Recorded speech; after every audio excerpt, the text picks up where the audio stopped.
sifa, Pokea sifa, pokea sifa, pokea sifa, pokea sifa, pokea sifa, pokea sifa, pokea sifa, pokea sifa, pokea sifa, pokea sifa. Praise God. Bwana Yesu asifiwe. Amen. Wacha tukasikiza wimbo wa kwanza, kumtegemea Mwokozi.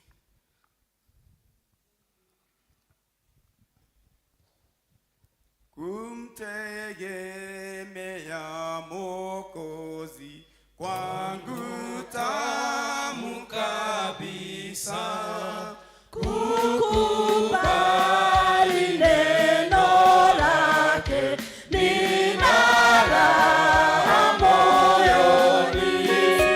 Yesu, Yesu namwamini, nimemwona dhabiti.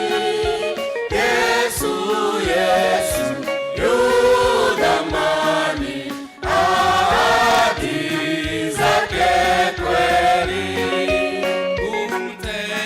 Kumtegemea Mwokozi Kwangu tamu kabisa, kuamini damu yake, nimeoshwa kamili. Yesu, Yesu namwamini, nimemwona dhabiti. Yesu, Yesu yu thamani, ahadi zake kweli. Kumtegemea Mwokozi kwangu tamu kabisa, kwake daima napata uzima na amani. Yesu, Yesu namwamini, nimemwona dhabiti. Yesu, Yesu yu thamani, ahadi zake kweli. Nafurahi kwa sababu nimekutegemea.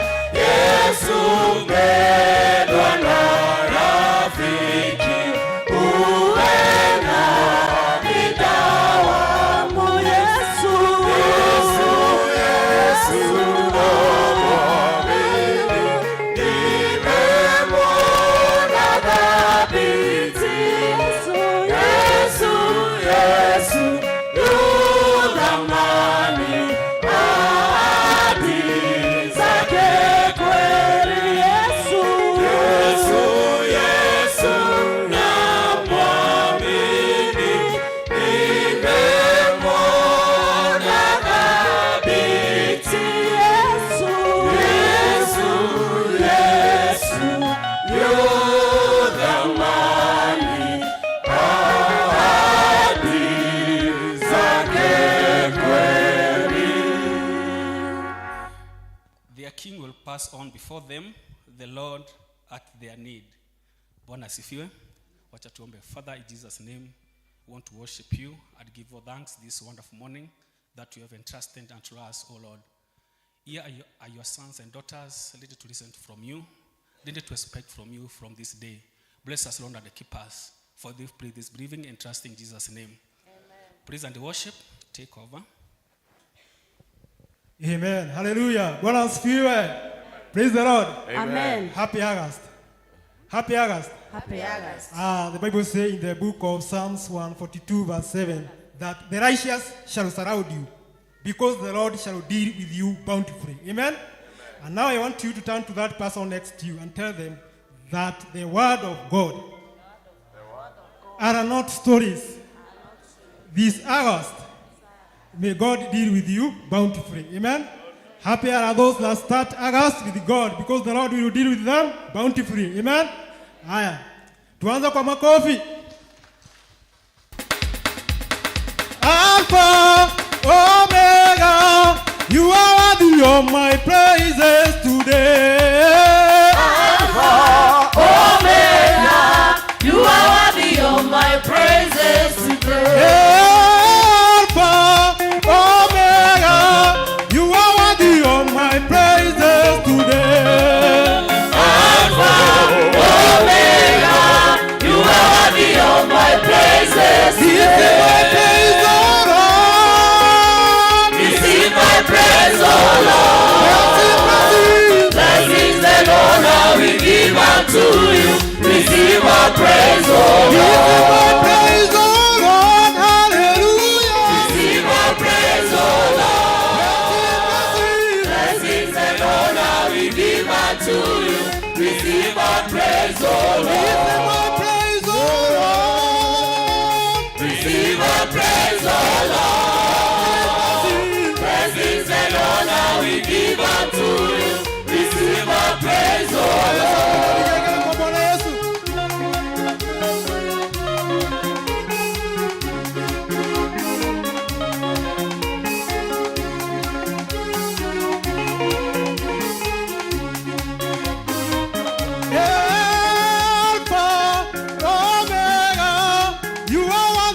My praises today.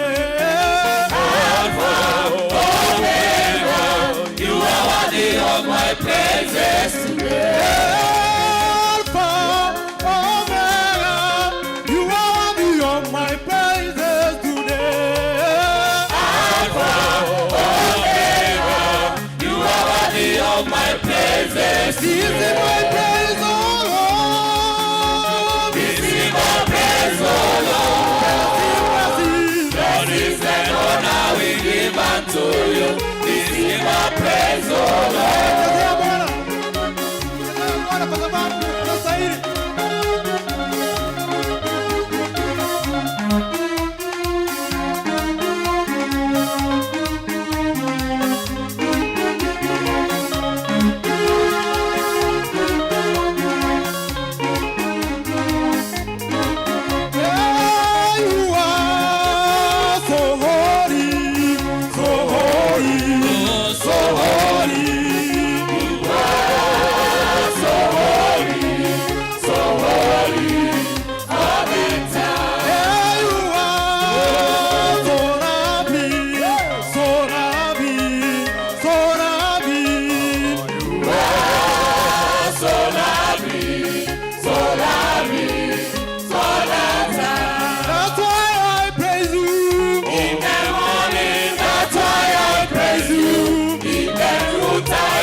Zunguka kwenye kiti cha enzi, tutaimba hosana.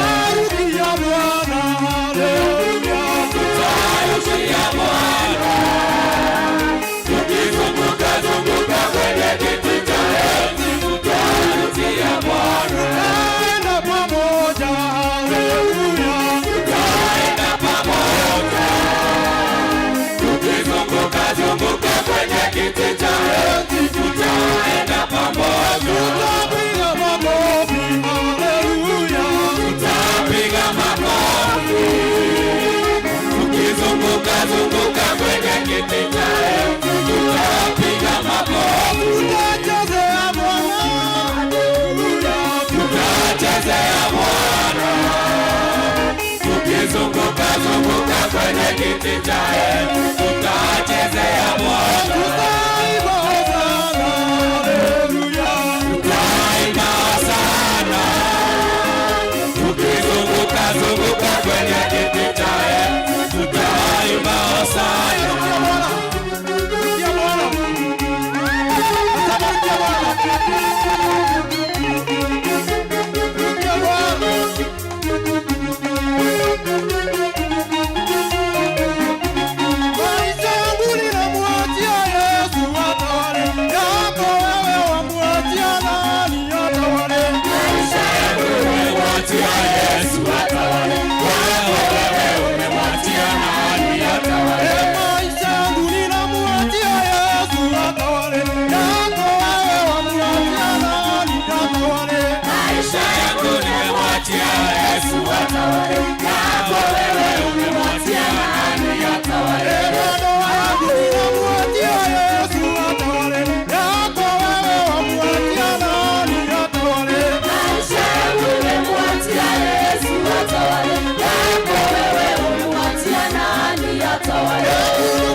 Sababu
Hakuna Mungu mwingine aliye kama wewe. Hakuna Mungu mwingine aliye kama wewe. Hakuna Mungu mwingine aliye kama wewe. Hakuna Mungu mwingine aliye kama wewe. Hakuna Mungu mwingine aliye kama wewe. Hakuna Mungu mwingine aliye kama wewe. Hakuna Mungu mwingine aliye kama wewe. Hakuna Mungu mwingine aliye kama wewe. Hakuna Mungu mwingine aliye kama wewe. Hakuna Mungu mwingine aliye kama wewe. wewe ni Mungu waweza. Hakuna kama wewe. Hakuna Mungu mwingine aliye kama wewe. Hakuna Mungu mwingine aliye kama wewe. Hakuna Mungu mwingine aliye kama wewe. Hakuna Mungu mwingine aliye kama wewe. Hakuna Mungu mwingine aliye kama wewe.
Mungu wa Israeli kwa wema na fadhili zako. Tumeona nguvu zako mfalme wa wafalme. Tumeona upendo wako mfalme wa wafalme. Ndiposa tunasema hakuna Mungu mwingine kama wewe. Ndiposa tunasema hakuna aliye na nguvu kama wewe. Pokea sifa zetu asubuhi tena. Maana wewe ni Mungu mwenza yote. Tumeona nguvu zako juu ya maisha yetu. Tumeona upendo wako juu ya maisha yetu. Ni asante Jehova kwa sababu ya biashara yetu. Ni asante Jehova kwa sababu ya familia zetu. Ni asante Jehova kwa sababu ya mali yetu. Tunaiweka mikononi mwako Bwana tukisema hakuna Mungu mwingine kama wewe. Umejidhihirisha Bwana. umetukuka Bwana, umeinuliwa, umetuepushana na maovu Bwana, katika jina la Yesu Kristo tukisema ni asante. Hakuna Mungu mwingine kama wewe Bwana, ukapokea asante zetu siku ya leo Bwana, tunakungoja ukaenende nasi Bwana. Endelea kuomba. Wewe ni Mungu anayetupenda na upendo wa ajabu.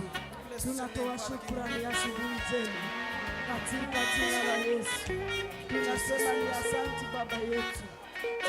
Tunashukuru.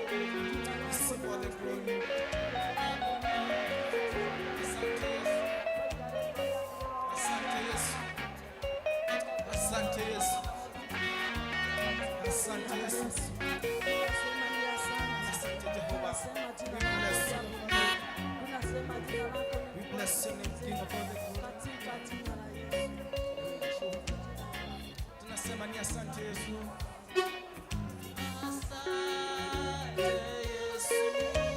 Asante Yesu, asante Yesu, asante Yesu,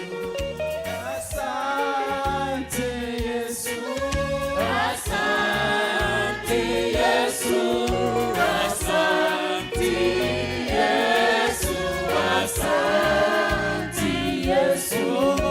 asante Yesu, asante Yesu, asante Yesu.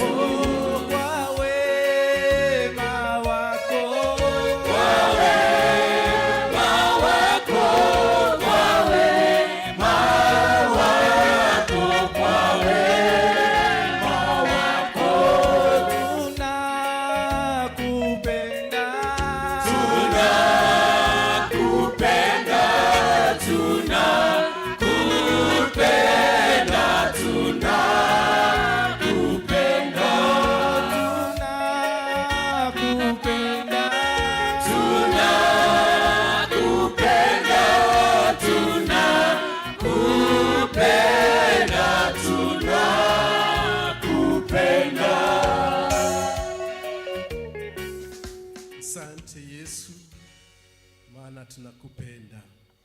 Hakuna Mungu mwingine aliye kama wewe. Tunakuinua, tunakuabudu. Tunasema ni asante ni kwa sababu ya asubuhi ya leo. Imegharimu mkono wako na nguvu zako kukuwa mahali hapa, na kukuwa mahali hapa tukikuabudu na tukikuinua. Tumekuja hapa kwa kusudi moja, Baba, kukuinua na kukubarikisha mikononi mwako. Tunasema ni asanti kwa kila mmoja amefika mahali hapa. Tunasema ni asanti kwa mtoto, kwa mama amefika, kwa mzee amefika, na kwa kila mtu yote amefika mahali hapa. Uinuliwe, uhimidiwe Bwana. Sifa zote ni zako. Wewe niwe mfalme, wewe ndiye kibilio letu na wewe ndiye tegemeo letu. Umetutoa kwa ubali huu ni kwa sababu ya upendo wako. Umetupea uhai kwa sababu wewe ni muweza. Mungu, hakuna chochote tumefanya kizuri mbele zako, lakini kwa sababu ya upendo na nguvu zako ukaonelea ni vyema sisi kuwa hai siku ya leo. Ukaona ni vyema sisi kukuja nyumbani mwako tukuabudu na tukuinue, ni kwa sababu wewe watupenda. Pokea sifa Bwana, pokea sifa Yesu, ni kwa sababu wewe ni muweza wa kila jambo. Tumekuja hapa kusema wastahili, tukiomba Bwana msamaha wa dhambi. Tunajua tumetenda mambo isiyokadiri na mapenzi yako. Mungu, tunaomba ukatusamehe, ukatuitikie kukuja na kukusifu ili tukubalike mbele zako. Kwa hiyo ombi letu tutakapofanya siku ya leo na dhabihu tutakapotoa hapa siku ya leo ikakubalike mbele zako, ni kwa sababu wewe ni muweza. Katika jina la Yesu Kristo, ni asante kwa sababu kila mtu yote yako mahali hapa. Akitoka hili nyumba atatoka kwa nguvu mpya, atakayotoka amejishikia kitu mpya, ni kwa sababu uko hapa juu ya sisi. Katika jina la Yesu Kristo tunasema ni asanti, tunasema uinuliwe, tunasema hakuna Mungu mwingine kama wewe. Ni asanti ni kwa sababu wengine wako mahospitalini. Baba, tukikushukuru ni kwa sababu ya mzee Bulu. Tunajua umeendelea kumfanya vyema. Mahali amefika tumeona mkono wako, na utazidi kumponya na kumuinulia mkono wako. Na wengine wako mahospitalini tumejua, na wengine hatuwajui. Mungu kaweze kuwatendea mema katika jina la Yesu Kristo. Ni kwa sababu uponyaji utokana na kwako Baba, ndio tunakuitisha siku ya leo katika jina la Yesu Kristo. Hata mioyo yetu inaweza kuwa ni gonjwa, pengine ya mambo ile tumepitia, pengine ya mambo tumesikia, tumesegenywa na tumeambiwa mambo mabaya, mioyo yetu ikawa ni gonjwa. Lakini Bwana, kwa sababu wewe ni mponyaji, utatuponya siku ya leo na utatuzaidia katika jina la Yesu Kristo. Baba, tunaomba kuja hapa tukijua wengine wameteseka na wamefungwa na ule mwovu shetani, lakini tunaitisha kufunguliwa kwako katika jina la Yesu. Baba, tunajua kwamba tuko hapa ni kwa sababu ya ajili ya jina lako.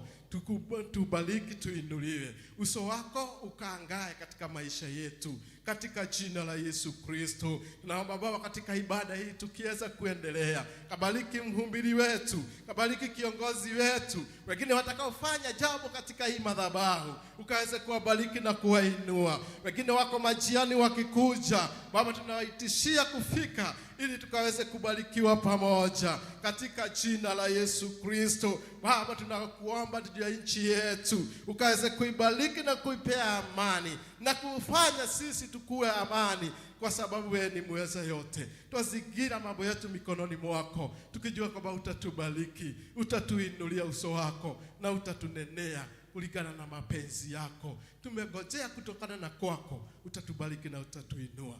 Ni katika jina la Yesu Kristo tunaomba na kuamini. Baba yetu uliye mbinguni, jina lako litukuzwe, ufalme wako uje, mapenzi yako yatimizwe duniani kama vile yatukuzwa huko juu mbinguni.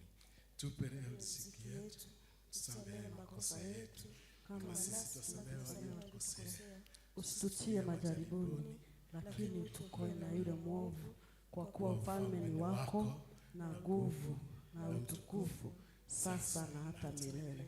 Amen. Amen. Praise God. Bwana asifiwe. Aya, nisalimieni hapo tafadhali. Leo ni mimi niko tu hapa.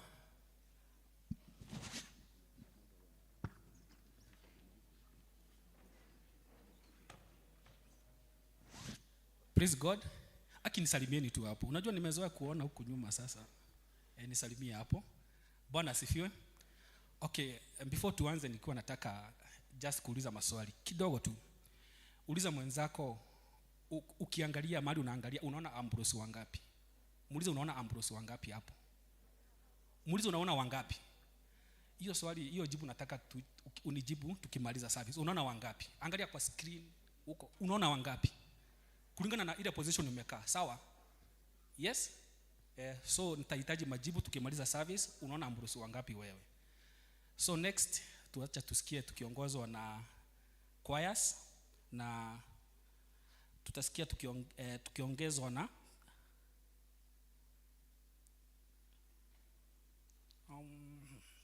kidogo brigade officer wa brigade mwenye ako hapa kindly.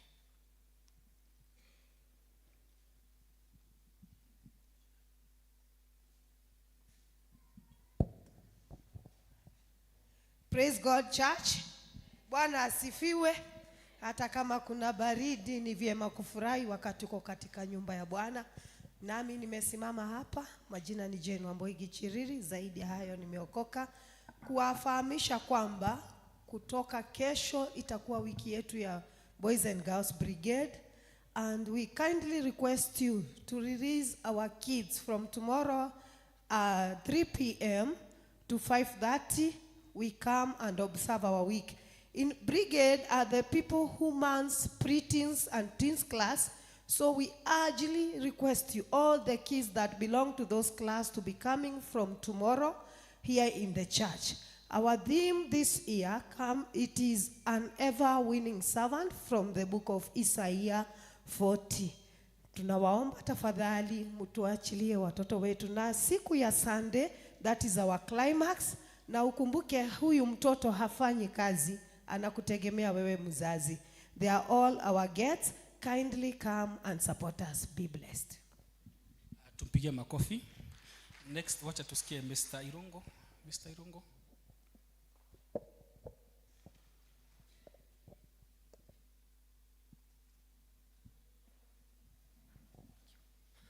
Bwana asifiwe.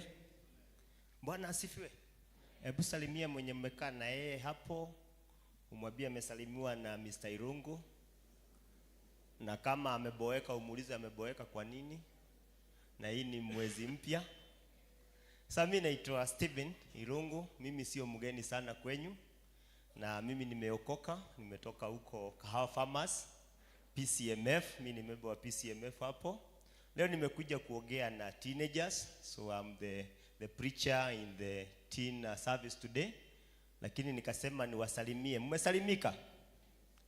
So mimi nimekuwa nikifanya kazi mingi sana ya kufanya utafiti wa watoto wetu, vile tutaweza kuwasaidia waweze kuwa wa maana. Unajua kesho sio sisi tutakuwa, kesho ni watoto wetu watakuwa.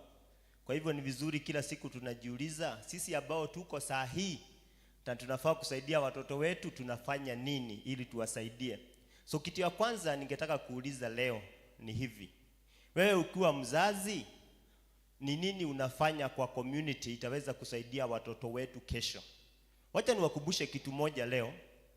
Mtoto wako akiwa daktari, anaweza kukutibu? Mtoto wako anaweza kukutibu? Nani wanasema mtoto wangu anaweza kunitibu akiwa daktari? Nani anasema mtoto wangu hawezi kunitibu? Wenye ambao hawajachukua mkono hao ndio wako na the truth. Mtoto wako hawezi kukutibu. Mama, kijana wako akuje kukutibu. Mtoto wako akiwa lawyer ama wakili, anaweza kukutetea? Wacha nione wenye watasema anaweza kunitetea. Nani anasema hawezi kunitetea? Nikijaribu tukue kesi na wewe, ulete mtoto wako kama lawyer, hiyo ni conflict of interest. Sitaitikia. Kwa hivyo watoto wote ambao tuko na wao, hata kama sio mtoto wako, unafaa ujue vile atakuwa wa maana. Hiyo anaweza kukusaidia. Mtoto wako hawezi kuja nyumba yako akuibie. Lakini mtoto wa jirani anaweza kuja nyumba yako akuibie. Kwa hivyo kama watoto wako wanaenda vizuri, fikiria wale wengine pia, because hao ndio wanaweza kukusubua sana, hata sio wako. Kwa hivyo it is a responsibility of the community kusaidia watoto wetu sana sana, not necessarily wenye tumezaa, hata mwenye hujazaa na ako hapo karibu na wewe. Kwa hivyo hiyo ni kitu nataka tuweke kwa akili leo. Kitu kingine ambao ningetaka tuweke kwa akili kuhusu watoto wetu ni discipline ambayo haiko siku hizi. Siku hizi especially teenagers na hao wanaitwa Gen Zs, kuna vile wanafikiria wanajua mambo mingi sana kuliko sisi. Lakini ni vizuri tuwaelekeze kila siku ya kwamba kesho yao ni muhimu kuliko leo. Na mambo ni lazima iende na ile tunaitaga mtaratara. Mtu hawezi toka shule leo na akuwe milionea leo. Mtu hawezi toka shule leo na afikirie kesho atakuwa kazi. Mtu hawezi anza biashara leo na afikirie ati kesho atakuwa ati amepata pesa mingi. Kwa hivyo kuna ile kitu ambao tunafaa tuwaweke kwa akili yao ambayo ni patience. Kwa hivyo ni kitu pia number 2 ningetaka tuangalie as a community and the society. Kitu kingine ambao ningetaka tuangalie ni mambo ya masomo ya watoto wetu. Especially ECBE. That is competency based curriculum. Sisi wazazi tumekuwa tukifikiria hakuna mambo ya mitihani kwa CBC. Na watoto wengi wanateseka sana, especially hii mathematics ya junior secondary. Watoto wako na shida sana because kutoka wakati waliingia grade 7 tulikuwa tunafikiria hakuna ati masomo na mtihani ambao itafanywa. Lakini imefika mahali tukaona kuna mtihani ambao itafanywa. Kwa hivyo mambo ya masomo na academic excellence kwa watoto wetu ni lazima tuangalie vizuri sana. Tusisahau hiyo. Na nikimalizia nikuseme ya kwamba personally mimi Steven na kampuni yenye nafanya kazi nayo tumekuwa tukifanya research kwa mambo ya masomo. Umeona hapa nimekuja na vitabu kadhaa, na mimi focus yangu sana sana inakuanga mambo ya mathematics. Hiyo ndio focus. Mimi ni mwalimu wa hesabu. Kwa hivyo kuna vitabu nimeweza kuandika zingine za junior secondary. Nikawaandikia kitabu inaitwa Quick Study Guide Mathematics. Kwa hivyo kama wewe uko na mtoto junior secondary, mchukulie kitabu. Kuna grade 9 na kuna grade 7 na kuna grade 8. They are Quick Study Guide Mathematics. Wacha tusaidie watoto wetu waelewe mambo ya masomo, ni vizuri sana. Na pia mambo ya character and discipline siachangi. Kuna kitabu niliandika hapa, wengine wamenunua hiyo ya character and discipline. Kama hauna hiyo kitabu, kaidire chukulia mtoto wako. Na wale pia wa high school, vitabu ziko pale nje. Make sure leo umeweza kuchukua kitabu, tusaidie watoto wetu. Kwa hiyo mengi na machache, Mungu awabariki. Tutaongea na watoto wenyu leo, na pia baadaye niko pale nje tutaongea zaidi. God bless you, tukiendelea kusaidia watoto wetu. Thanks. Thank you so much. Next we have an officer from Mama Lucy.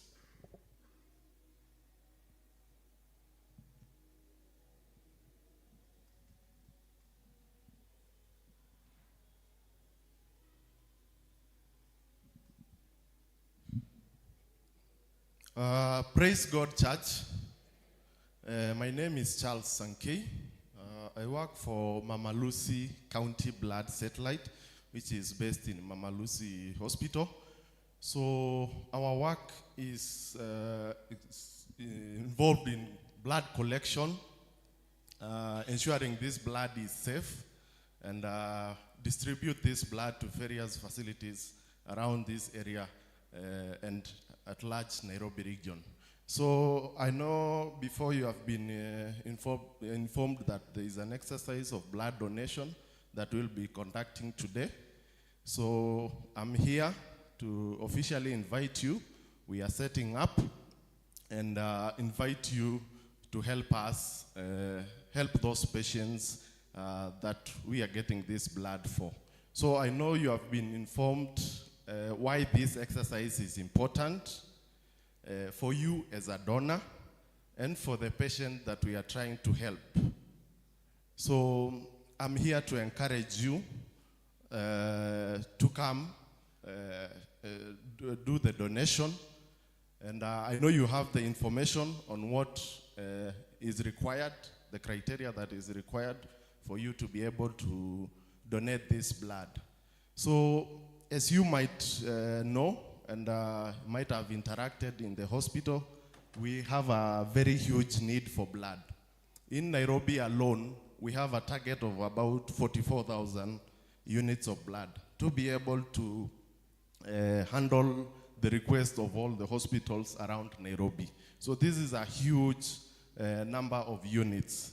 So what we usually do to meet this target, because we don't want to rely on family donations, because they usually don't meet that target. So we usually come to willing donors, somebody who is willing to help a stranger. So we go around institutions, churches, schools, and various youth organizations to be able to help us achieve this important exercise. So I want to encourage everyone. There is a lot of information that is not there about blood donation. A lot of people don't know yet much about blood donation. And that is why we are here to help educate people, tell people that this is a friendly exercise, it's a quick exercise, it's a safe exercise in case someone is concerned about it. So you are welcome there. You can ask questions to make it easy for you to be able to donate this blood. And I want to thank the church for giving us this opportunity to help us achieve this objective. So I welcome you again, and thank you, and have a good day. Tumpige makofi. Na ni kama amesahau kusema kuna ukitoa damu nisikia kuna biscuit na soda. Tafadhali utapewa biscuit na soda, si ya bure. Next ni choir.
Tupigie kwa yetu makofi. Oh, praise God. Bwana asifiwe. Kuna kitu moja nimesoma. Tafadhali wakati mtu amekuja hapa mbele, akiwaambia piga makofi, akiuliza praise God sema amen. Hapa mbele si mchezo. Hata wanyanakanga hapa ni kujaribu. So, hata ukiona chama akisema Bwana asifiwe anarudia mara 2, wewe sema tu amen. Sawa? Praise God. Next tusikie tukitangaziwa na Elder Boro.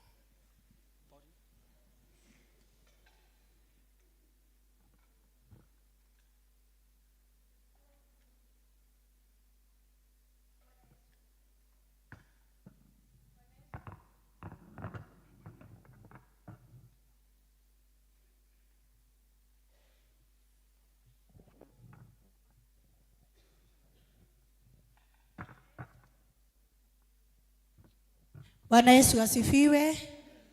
Praise the name of the Lord. I want to welcome you all in today's service. Wale ambao tunashiriki hapa na pia wale tunaweza kuwa tunafuatilia katika mitandao yetu. All of us feel welcome in the house of God. And on behalf of our moderator, Reverend Gikonyo, and also our chairman, tunamkaribisha sana sana sana. In a special way, I want to ask whether it is your first time to be with us, na kama uko hapo, naomba tu kaweza kusimama sababu tunataka kukukaribisha kirasmi. Kama ni mara yako ya kwanza kushiriki pamoja nasi, please stand up. Basi kama hakuna, naomba kwaya mkaweza kutukaribisha zote, maana zote we are so special.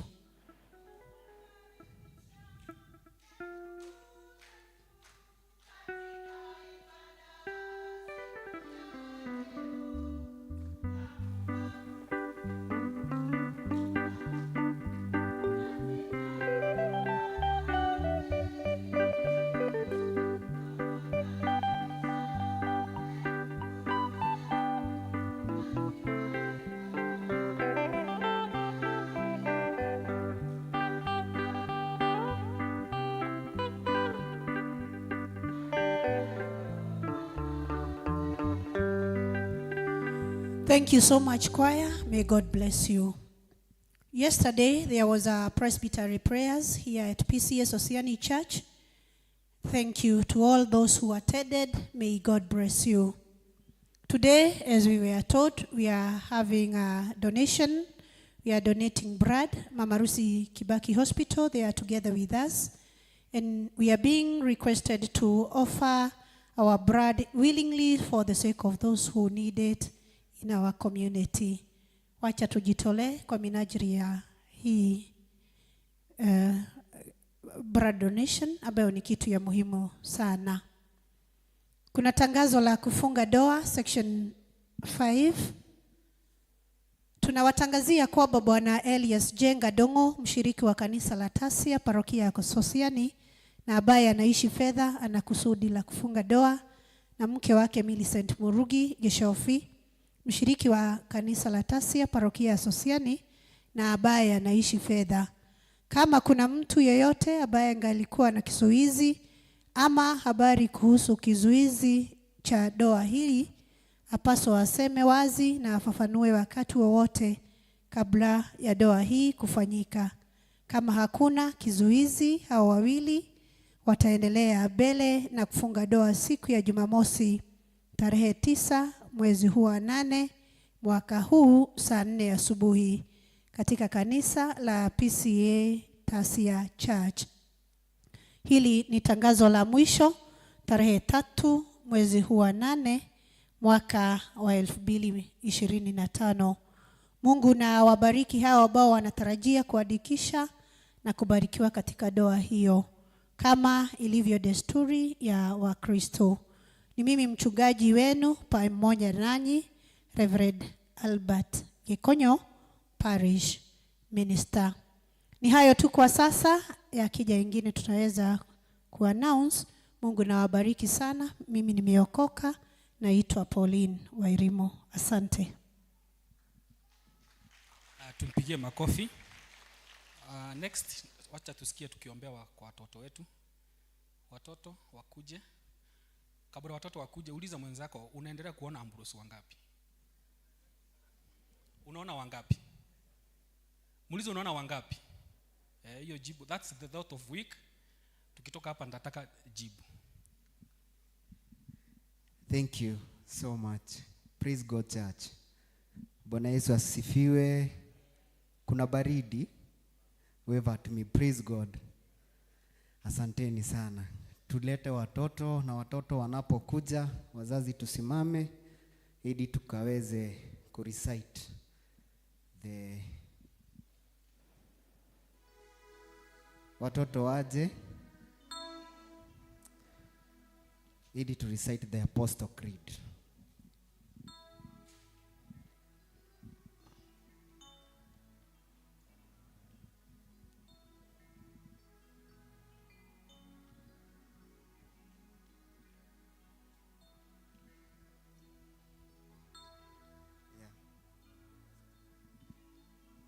Na tunapomaliza haya maombi, wazazi tafadhali mpeleke watoto wenu Sunday school. Wateni tuseme imani ya mitume. I believe in God the Father Almighty, maker of heaven and earth, and in Jesus Christ, his only Son, our Lord, who was conceived by the Holy Spirit, born of the Virgin Mary, suffered under Pontius Pilate, was crucified, dead and buried. He descended into hell. The third day he rose again from the dead. He ascended into heaven, and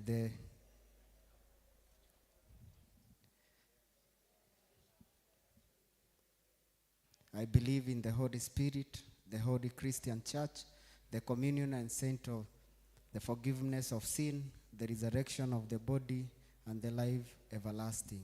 Amen. Almighty and Heavenly Father, we want to thank you. Thank you because you have shown us mercy since the last time we were in this place until today. You have been good, God.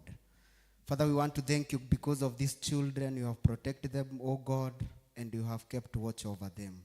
Thank you, Father, as they go on to grow in goodness of your love. Father, how we pray, you may supply them with understanding and knowledge that come from above. Father, in their education, be their guide. In everything that they do, we surrender them to you. In Jesus' name we pray.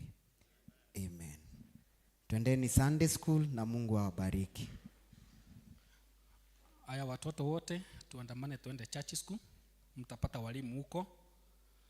Na wazazi, it's good that watoto ukiwaleta, it's good you are there to the zile matayarisho yako huku, unapeleka mtoto wako anafunzwa ndio pia yeye apate kufika mahali umefika. Next tutasikia tukisomea mahubiri, masomo yetu, ndio tualike mhubiri wetu. Na somo la kwanza from the book of Micah chapter 2 verse 12 to 14 tusomea na our Susan Kimani. Then the second reading from the book of Ephesians chapter 2 verse 14 to 18 na Tony.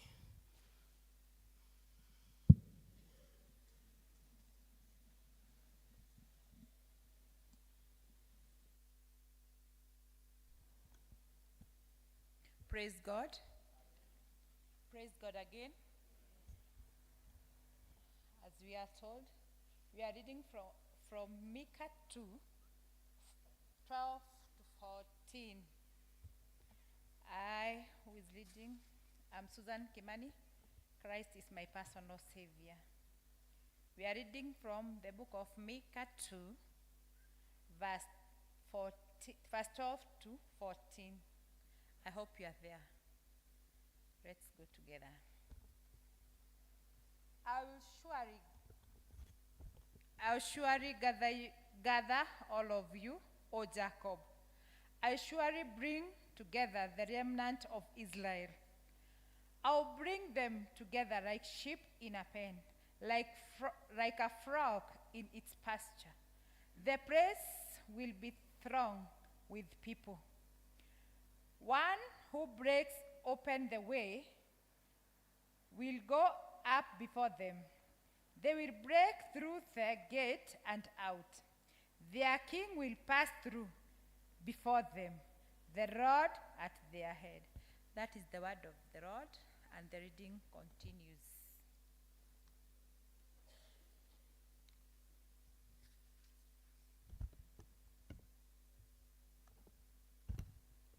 Praise God.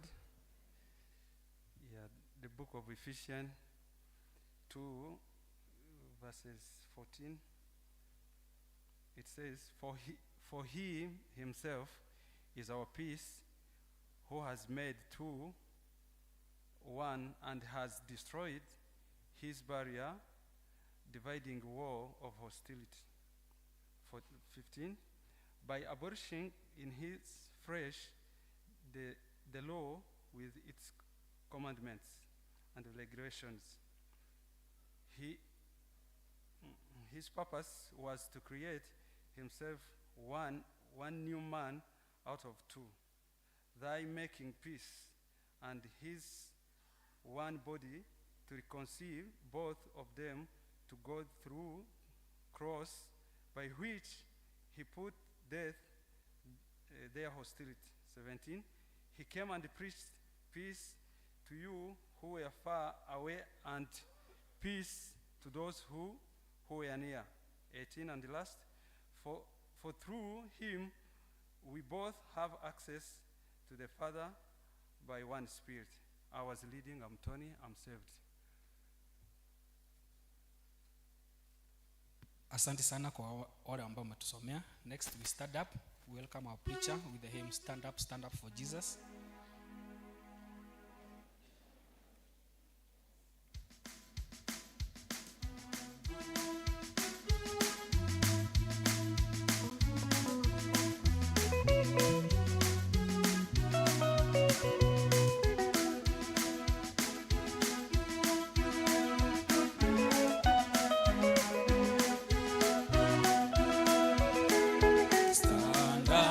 Stand up for Jesus. He stood up on the cross. Lift up His loyal banner. It must not suffer long. From victory to victory, His only shall we live. Till every foe is vanquished, and Christ is Lord indeed. Stand up for Jesus. He stood us on the cross. Lift up His royal banner. It must not suffer long.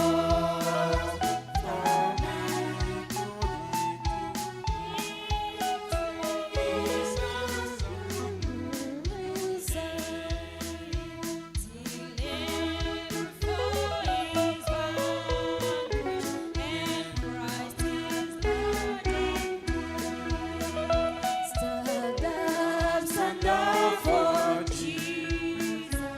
He stood us on the cross. Lift up His mighty conflict in this glorious day. He that a man now serve Him against and about for. Let kindness with danger and strength to strength oppose.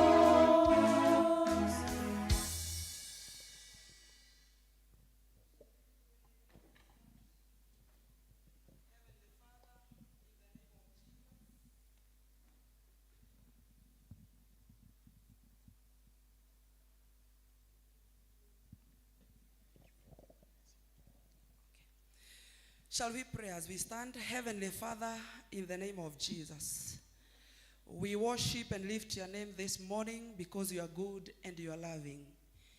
We lift your name high above because of giving us an opportunity to be in your house this morning.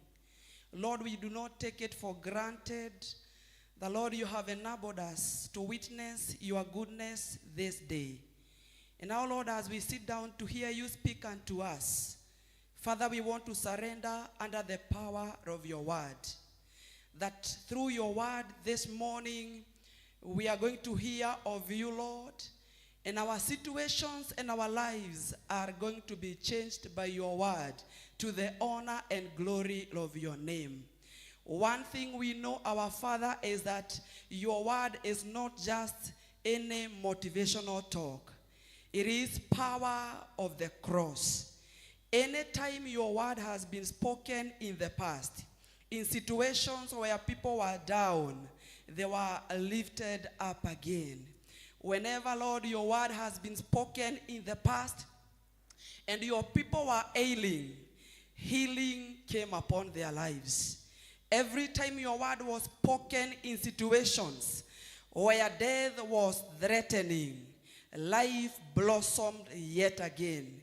And this morning, Lord, as Ocean Church, we just want to surrender under the power of your word, that every situation in our lives, either that is threatening to cause death, either that is threatening to bring sicknesses, Lord, we declare that through the power of your word, may we be refreshed in your presence this morning, in the name of Jesus. The Bible says in Isaiah 10:27, that because of the power of your word, yokes shall be broken. And Lord, in the name of Jesus, as we sit down to hear of you, we want to declare that as we submit and surrender under the power of your word, let every yoke that has been a stumbling block to the people of Sosian be broken this morning and surrender under the power of your word. Yokes of mockery, yokes of defeat, yokes of rejection, yokes of backwardness, Lord, we want to declare under the anointing of your word, let every yoke submit and be broken in the name of Jesus. And Lord, let your people be free and walk in your honor and in your victory this morning. We give you glory and honor. In Jesus' name we pray and we believe. Somebody say amen.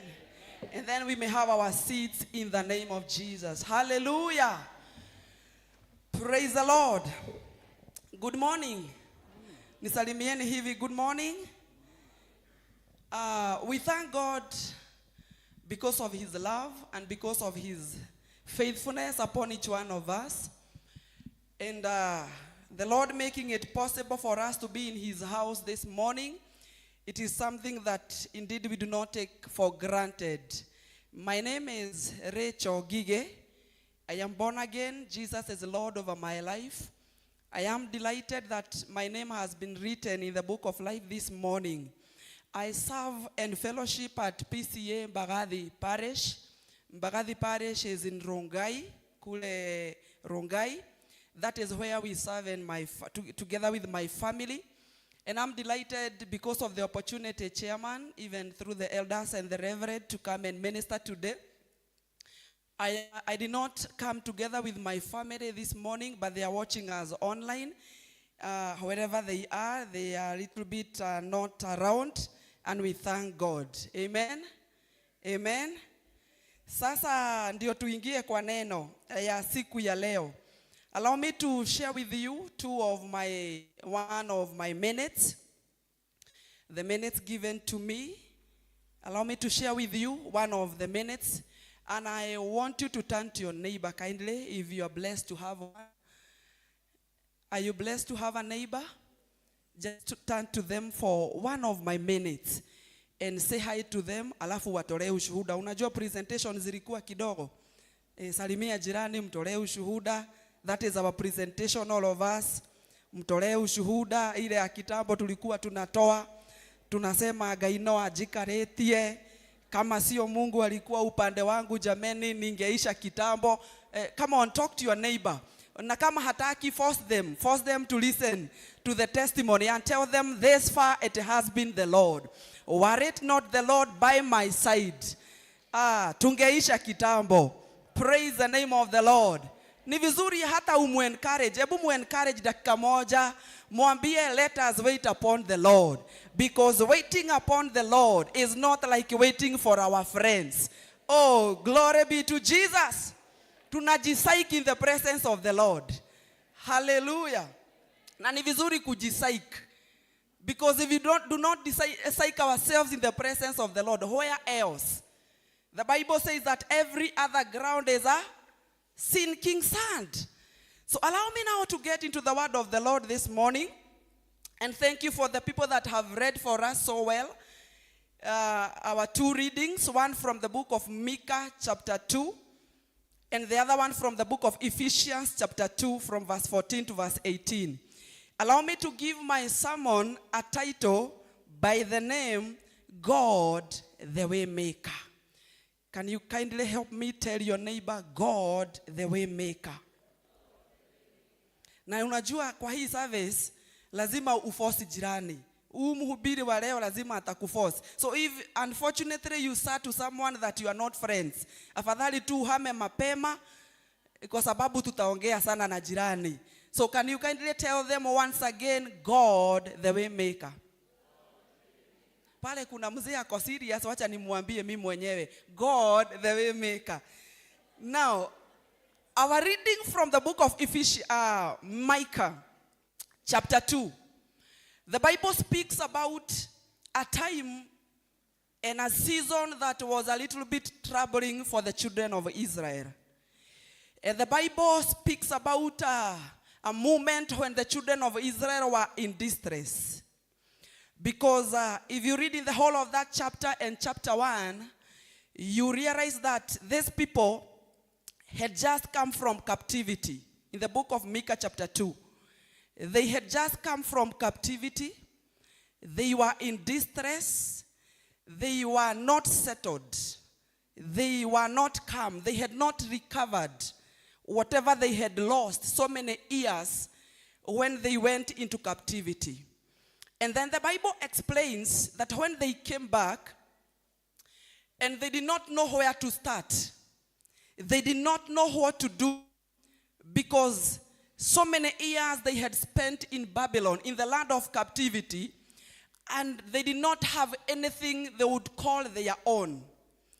And at that particular moment when they did not know where to start, God spoke to the prophet Micah. And God told Micah, I want you to go to my children, even if they are not sure of the next move, even if they are not sure of their next step and what to do, even though they do not know where to begin, I want you to go to them and talk to them on my behalf. It is my voice that will be speaking to these children through you. And I want you to go and tell them this, that even though they are unsure of where to begin, go and assure them that I am still their God. Somebody say amen. Go and assure them that I am still their God. Number 2, go and assure them and let them know that even though they had been scattered, and even though they lost most of their loved ones, and whatever was their properties and their possessions, Micah, I want you to go and tell these people on my behalf that I have not given up on them. Hallelujah. That I will still gather them. I am going to gather them like a sheep in a fold. And after I gather them, verse 13, there is something I want them to know. Because probably when they were in captivity, they learned about me in different dimensions. And even when I was making a way in the Red Sea, they learned about me as God the provider and so many other things. But I want you to let them know me in a different dimension. And I want you to let them know in verse 13. I don't know whether somebody can be able to project for us or I just read. Particularly, this is the message that God wanted to pass to them through Micah. That go and tell them that the one who breaks open the way will go up before them. If you have your Bibles, you can go together with me.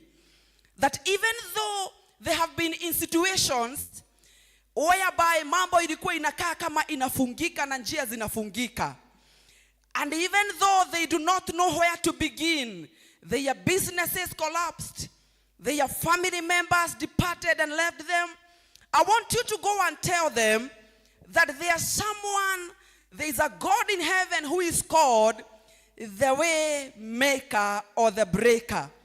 And I want you to go and tell them that God who is the breaker shall go up before them. And after he goes up before them, they will break through the gate and go out. And their king will pass through before them, the Lord at their head. Glory be to Jesus. And this morning I want to compare the scripture with our today's lives. We can all attest that just like these people, that we are living in days whereby we do not know what will happen next into our lives. Tunaishi katika nyakati that we are not certain of our next move. And we are living like these people that just like they had almost lost everything and their hope was almost collapsing and departing from them. And the same thing is happening to us. All of us in our different places of our families, possessions, where we come from, in our nation, in the society. We are those people that if we are to be asked what will happen next, hatujui kwa sababu mambo inatokea. Na tunajipata mpaka hatujui. Anyone is coming with different analogies. Si hata mlikuwa mmesikia dunia ilikuwa inaisha jana? Ama hamukusikia? Mlikuwa mmesikia? Na kuna watu hata waliseta alarm. Na kuna mtu kama mimi nilikuwa nimepigia my brother nikamwambia, because I know he has so many savings.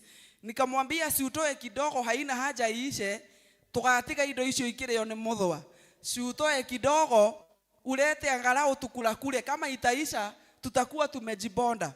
And I thank God because I got to actually enjoy a KFC chicken courtesy of my brother, kwa sababu alikuwa yeye anadhani itaisha.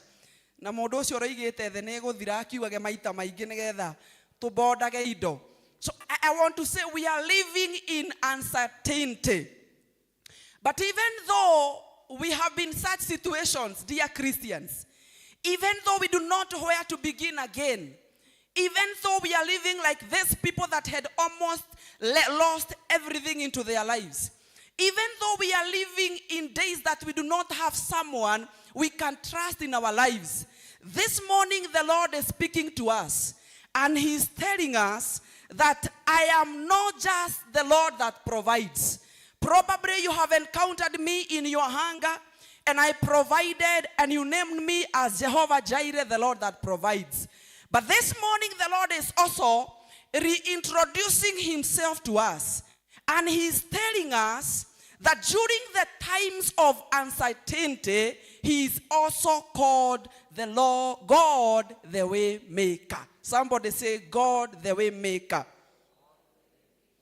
Now I want to say, to give out three things that happen to the people that God is making ways unto.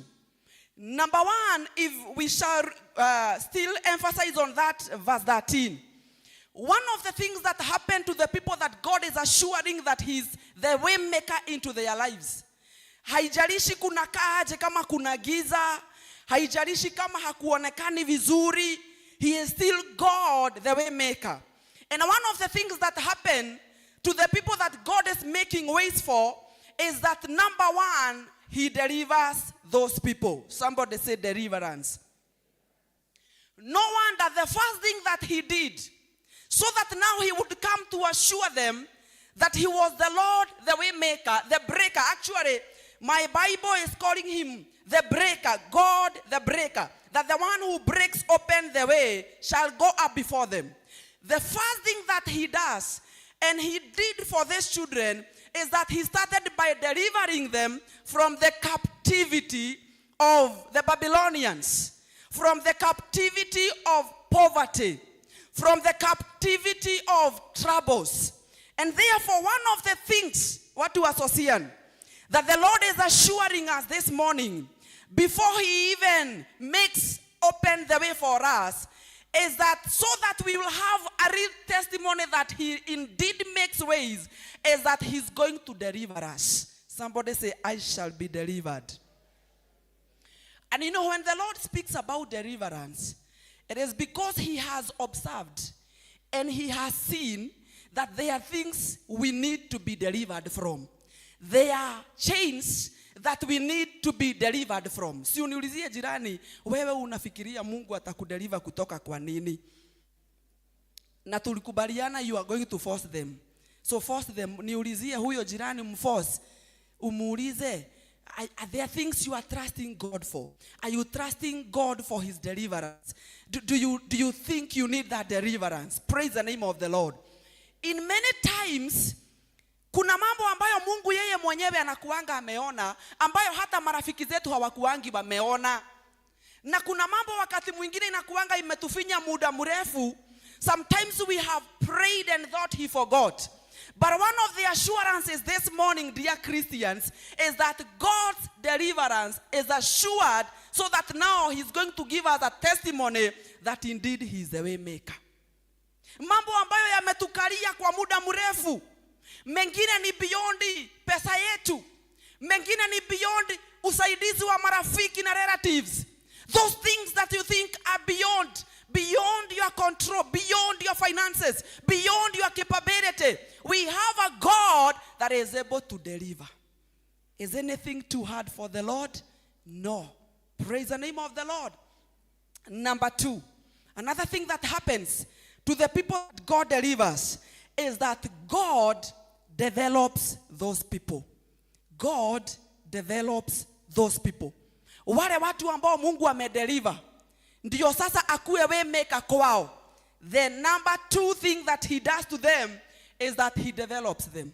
This is why God is telling Micah, I want you to go and tell my people that I shall gather them. I shall gather them. I shall bring them together. And then in verse 13 he is saying, I shall break open the way. Why is God saying he shall break open the way? So that these people will live from the cocoon of captivity, from the cocoon of distress, so that now God will be able to develop them. Somebody say, I shall be developed. Unajua, whenever, most of the times we are talking about development, tunaongeanga kuhusu plot. Maybe we have shamba somewhere, unasikia mtu akisema nitaidevelop. Nataka ni fence, nataka nichimbe maji, ndio ni develop. But when God is calling himself the way maker, watu asocian, simply he means that he has got the power to develop us. No wonder the Bible says in the book of 2 Peter that one time we were not a people. Are we together? Praise the name of the Lord. That one time we were not a. And you're all going to agree with me that there was a time we were not a people.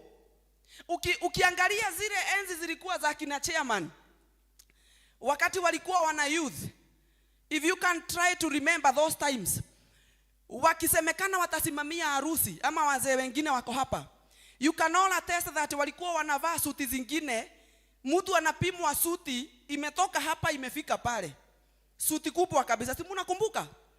Alafu sijui walikuwa wanatoa wapi kiatu mzito inaandamana na hiyo suit. Lakini right now if you see, chairman, can I request you kindly to stand? Unaona vile amedunga fitting suit. Yani tu amechapa luku, inaitwa kupiga luku. Kama ni hizo siku hii trouser ingekuwa times 2 or times 3. Tupigieni chairman makofi bwana. Thank you, chairman. So in other words, you can all attest that the chairman has been done what? Developed. Amedevelopiwa, amesongeshwa mbele. So when the Lord is saying that he is the way maker, he is also saying that mahali tulipo siku ya leo, mahali watu walituacha jana, mahali watu wamezoea kututafuta, we have a God in heaven that is able to develop us, to take us from one level of glory to the other. Praise the name of the Lord. So that those people, unajua kuna watu wanafikirianga hata wakitaka kukutafuta wanajua base ya Mutura huwezi kosekana. Wanajua Kimbadaske ya Nyeni Hapo tu ndio unakatakati wangu wa sukuma. It is high time we stand and pray and declare and tell the Lord, develop me, oh God, so that where my enemies, hata wameniwekea mark, hapo ndio tu wanaweza kunipata. Ndio ijulikane kuna Mungu ambaye ninaamini na anaweza kunisongesha through his development. Glory be to Jesus. Let me, as I give my last point, let me give a personal testimony. I am that person that preaches. For those of you that follows me and follows my sermon either in CAC TV or in the YouTube, you find that I'm that person and that preacher that gives my personal testimonies. Now, one time when I was a little bit younger, and I'm born at a place called, do I mention where I'm born? Yeah, let me mention because I'm not ashamed. I come from a place called Ndeia. Somebody say Ndeia. And for those of you that do not know Ndeia, because unajua hapa ni town. Ndeia kama hamujui Ndeia, lakini unajua Runda. Ndeia tu ni kama Runda. Si mnajua Runda? Ama ni wapi, ni estate gani naweza peana? Ni kama huko. So one time when I was serving God from my village, and for those of you that know Ndeia, mnajua kuna mahali tulikuwa tunasukumwa na mambo. And I remember one time after I finished my Form 4, and that was the end. I stayed at home. And everyone knew actually in my family that I have made it in life because I have completed my O-level education. So everybody, even in my village, I actually became a teacher. People were coming, even parents were coming, because it was not easy for someone to complete an O-level in my village. And I remember I decided to dedicate my life into serving God in my PCA Nachu Church. And when I was serving God, I remember one time I was called my reverend, the then parish minister that we had. And he was telling me a testimony that he had been invited to go and minister to a place called Karen. Do you all know Karen? You've heard of Karen. At least now you can relate, unlike Ndeia and Sosian. So Karen. So our reverend had been invited to go and minister in Karen at a prominent person's residence then, so many years back. And he was telling me that he prepared, but just 1 week before, no, 2 weeks too, he was called and they were informed that all the parish ministers in the presbytery were going to Uganda in the mission area. Waende watayarishe ground so that mission iandaliwe iende. And Reverend was telling me that akapigia mwenye alikuwa aende ahubiri kwake. Akamwambia hataweza. So huyo mtu akamwambia, wewe tu ambaye ulikuwa ukuje uhubiri, wewe ndio utatafuta nani? Are we together? I want to see if you are together. Wewe ndio utanitafutia nani? Mhubiri. So he was telling me that he sat down with his diary. You remember those times the PCA church we used to have that diary. I believe it is still there. Kenye kalikuanga na majina ya parish ministers na namba zao. Akatafuta marafiki zake, wote wakamwambia wanaenda Uganda. Akajaribu kutafuta wale wahubiri alikuwa anajua, wanaduganga, wanapiganga luku kama chairman, ama ule Elder Joel pale nyuma. Is it Elder Joel? Yeah, anapiga luku. Wote wakamwambia wanaenda wapi? Uganda. So the parish minister was telling me that when he sat in his office and he decided to pray, God told him that there is a kasichana kana kuanga pale PCA Nachu. Na hata kama hakakai kama kanakaa. Are we together? Si uniguzie jirani umwambie hakakuwa kanakaa kama kanakaa. Si unajua tu kuna watu tu tunaangalianga hata hapa tunaona. Unataka tu muinvite lakini hakai tu kama anafanya nini? So the reverend was telling me, hata kama Mungu akamwambia hata kama hakakai vile, that is the girl I want you to send to Karen to go and minister. She still carries me. Hata kama mavazi yake haikai, she carries me, and I know she can do it. And so Rev called me, akanitumania, and I remember I went, akanipatia, akaniambia, I want to send you to Karen to go and minister. And it's actually a prominent person's home. But I have 2 conditions, Rachel, or rather 3. Number 1, I want you to go dressed very smart. Na unajua Reva alikuwa anajua mimi nimetoka pale ndei ya PCA nacho. Na alikuwa anajua ile siku nimepiga ruku kabisa, nilikuwa ninavaa sweta ya shule. Ili nilikuwa nimemaliza nayo shule ya green. Alafu ananiambia make sure uko nini? That was condition number 1. Condition number 2, akaniambia sitaki utembee mguu. Ninajua watu wa ndei ni muri kiheo gya gutuikania. Sasa kama ni kitambo hata hapa Rongai ningetoka 2:06 in the morning niseme so siani duekanie. Akaniambia I do not want you to go on foot. Akaingia hapa kwa mfuko akanitolea 2,000. Akaniambia I want you to get a taxi and make sure you go use a taxi to go to Karen that day. And finally akanipatia barua alikuwa amenitishia ya kuingia pale because it is not a place you can just enter anyhow. So he gave me a letter. And one of the things I did after that, nikamwambia nimekusikia mchungaji na nitafanya hivyo. I remembered where I had come from, our family and our home.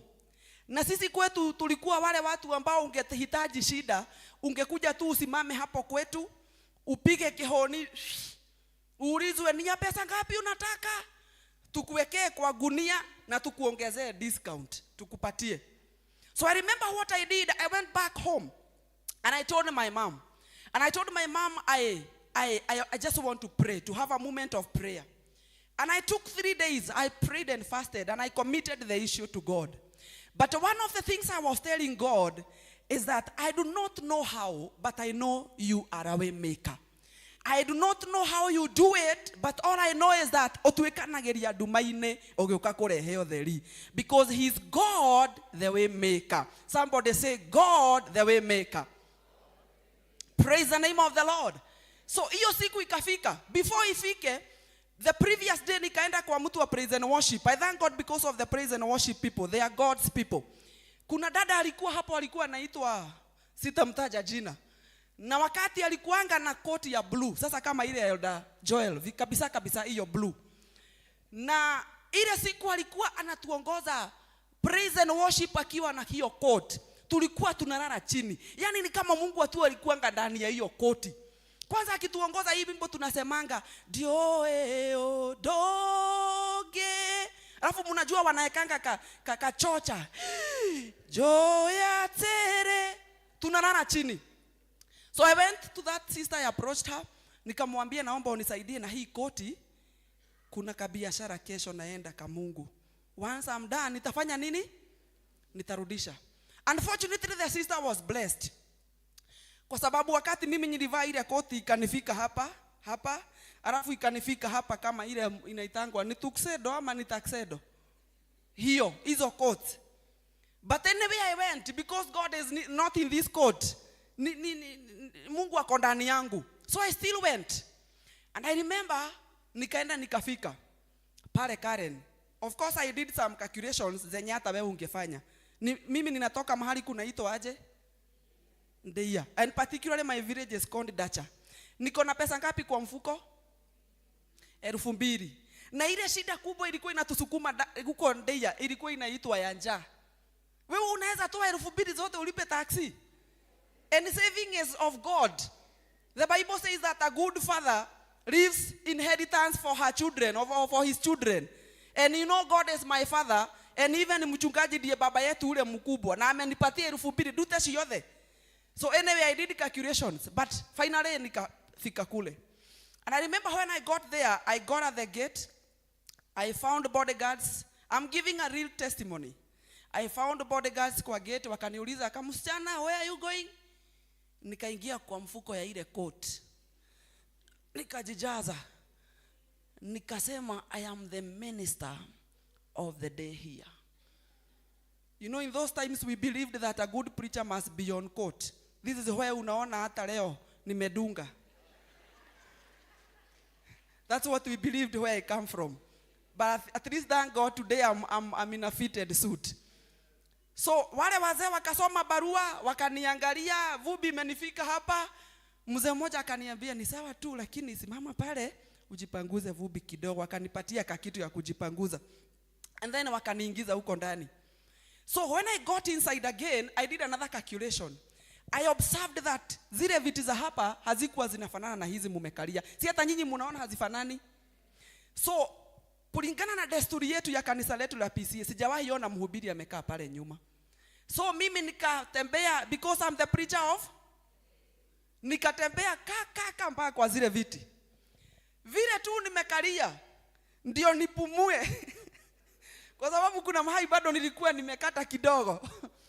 Mama mmoja akachomoka, sitaonyesha alitoka side gani. Akakuja na kiatu inatoshana hivi. Akanitap, akaniambia good afternoon, akaniongelesha kizungu ya Karen. Akaniambia good afternoon. Now these seats have been preserved for very executive guests.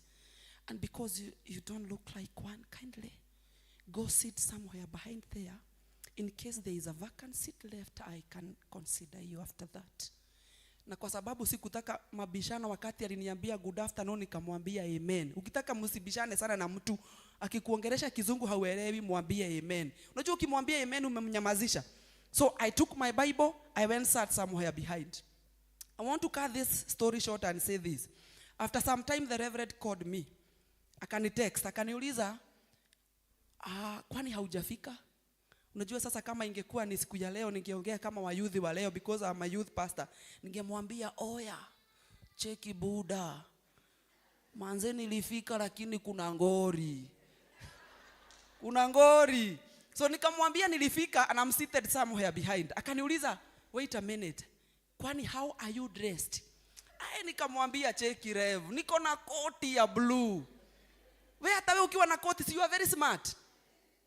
Akaniambia, okay, just a minute, let me contact the owner. So kidogo I saw the owner coming out of the house. Akasimama hapo. Then the woman mwenye ameniambia niamuke together with other bodyguards wakakimbia mahali alikuwa. Wakamuuliza, boss, what can we do for you? Akamwambia, no, this one I need to handle it myself. So before I finish that testimony, when we are talking about that God develops his people so that he can make a way for them, it is good for us to agree together what to associate, that when God comes to develop us, it has to take his hand. He cannot use our friends. He cannot use our relatives. Kwa sababu anajua wanaweza kutuchonga vile hatutakubalika. Akituma mtu akuja to develop, wanaweza kutukata mahali mtu akituona anatupotea. It has to take his hand, and also it has to take our surrender. Somebody tell your neighbor, we need to surrender. Praise the name of the Lord. So the owner called me. Akatoa simu ilikuwa inakaa computer, akanipigia. By God's grace, I had been blessed with a phone called then, those times. I was so rich. Motorola C118. Those people that were rich together with me those times knew. This phone used to ring like a success card. Kakaanza kulia. Na unajua huko kumejaa diplomats wako na miwani. I mean Karen. And I'm seated there. Watu wakaanza kuulizana. I remember one of the mama saying, are we safe? Alikuwa ameingia kama amebewa kibeti. Alikuwa amebebewa kibeti na bodyguard. Akauliza, are we safe? Who is she? Is she all right? Is she given food? Waliona tu ninja. And I remember, yesha Jamaica kuwa Karen. Not because I was doing something wrong, but because God wanted to prove a point. That in your midst there is my child. And because I have intended to develop her, everything has to come to a standstill. Oh, praise the name of the Lord. And I remember, boss nikainua mkono nikamwambia, I'm seated here. So he came to where I was. And so when he came, akaniuliza, where are you seated here? Na ukumbuke amezungukwa na bodyguards together with that woman. Nikamwangalia, akaniuliza, where are you seated here, Rachel? You are the preacher of the day. Nikamwangalia, nikaangalia huyu mama. Huyu mama akaniangalia na macho ya kuniambia, shuru kana shere. And then I knew if I kept quiet, then I have blocked God's development. So if we need to be developed of the Lord, tell your neighbor we need to surrender. We need to release everything that has been holding us. We need to speak and tell the Lord, this is my moment. I need you. Develop me, oh God. Praise the name of the Lord. Nikajua nikinyamaza nitarudi kwetu Deia na mashida ya kwetu. Nikaangalia huyu mama tena, nikaangalia boss. Nikaambia boss, actually I was here very early in the morning, very early. But this woman here, gimenya nikahida guthitanga musukani. This woman here, you know, sometimes we have not been developed because whatever has been ailing us, whatever has been a stumbling block, that sin, we have not confessed it unto the Lord. That trouble, that pain, we have not confessed it to the Lord. It is high time we confess it, we take it to the Lord in prayer, and we leave him with his business of developing us. Glory be to Jesus.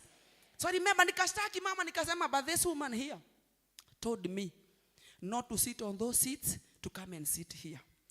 Nikaona bosi ameangalia ule mama, akamusomea na kizungu ya Karen. Hiyo siku sikuwa nashikanisha vizuri, lakini there was one line I still remember. Akamwambia, how dare you do this to the woman of God? Oh, Mesha Kataraba. The woman of, even with my long coat, hata kama haikuwa inanifit, hata kama sikuwa ninakaa, it was God's time for me to be developed. Na siupatie jirani haifai umwambie, when God's time to be developed comes, no one can stop it. Praise the name of the Lord.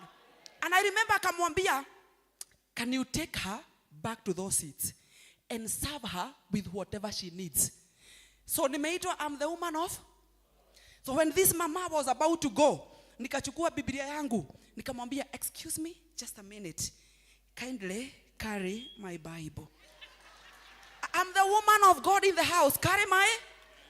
Mama took me and took me back to where I was supposed to be. And I remember, akaniuliza, what can I serve you? Nikamuuliza, what do you have? Kizungu ikaanza kutoka. You know, when the Lord develops us, there are talents, there are giftings, there are opportunities that the enemy had blocked. When it is God's time for us to be developed, every way has to open up because he is God. Because he is God, the way maker.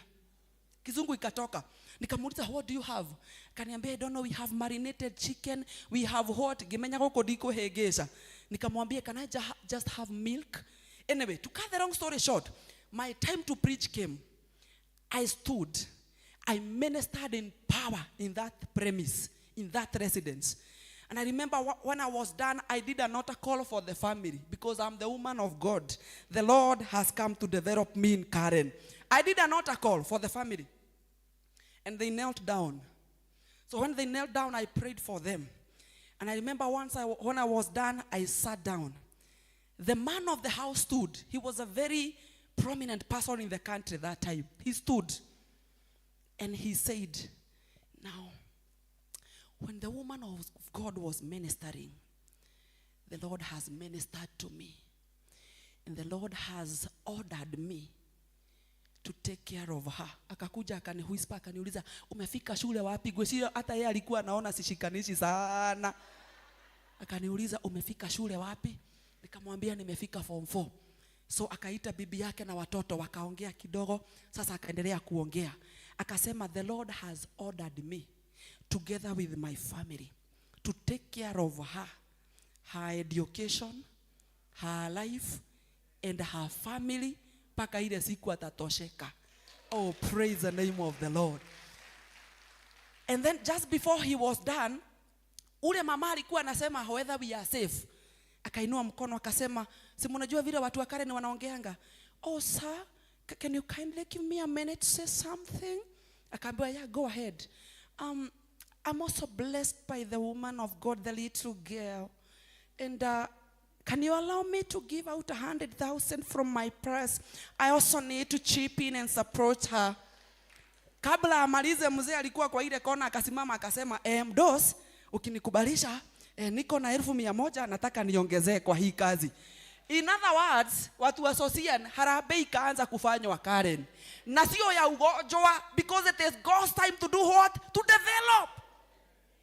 Oh, give your neighbor high five, mwambie, may the Lord develop us. And my last point is that after God develops us, he displays us. He cannot display something that is sick. He cannot display someone that is anakaa tu hivyo. This is why he had first of all to develop me, so that now as he makes the way, he is going to display me out in his glory. May the Lord develop us and display us. So by the time nilikuwa ninatoka Karen, number 1, nikapewa gari ya kunirudisha kwetu Dasa. Na unajua nilikuwa nimekata mahali, nikapewa gari ya kunirudisha, na bado nilikuwa na hiyo change hapa kwa mfuko. Number 2, ile bahasha nilipewa watu wa Sosian, nilikuwa najaribu naiguza ikiwa kwa ile mfuko ya coat. Naambia Mungu mwathani ndakinya gwitũ Dasa ndĩ muoyo nĩngũgũtũũrĩra. Unajua nilikuwa ninaiguza ninashindwa, ama wamenipatia kitabu. Unajua matajiri wako na mambo mengi, wanaweza nipatia kitabu ya motivation, how to become rich. Nilikuwa naguza, kwani wamenipatia kitabu how to become rich? Ninaiguza naambia Mungu ndakinya gwitũ nĩngũgũtũũrĩra mwathani. And they took my number. So when I got home, I remember nikaenda nikaelezea mom, tukafunga milango, tukafungua ile bahasha. Kwanza mama alipoona ile pesa akatoka nje akaniambia wacha tutafute hewa nje. Tukatoka tena, tukarudi sasa tunaichungulia tukiwa bali. Ananiuliza nikupewa, umepewa? Namwambia nimehubiri nikapewa.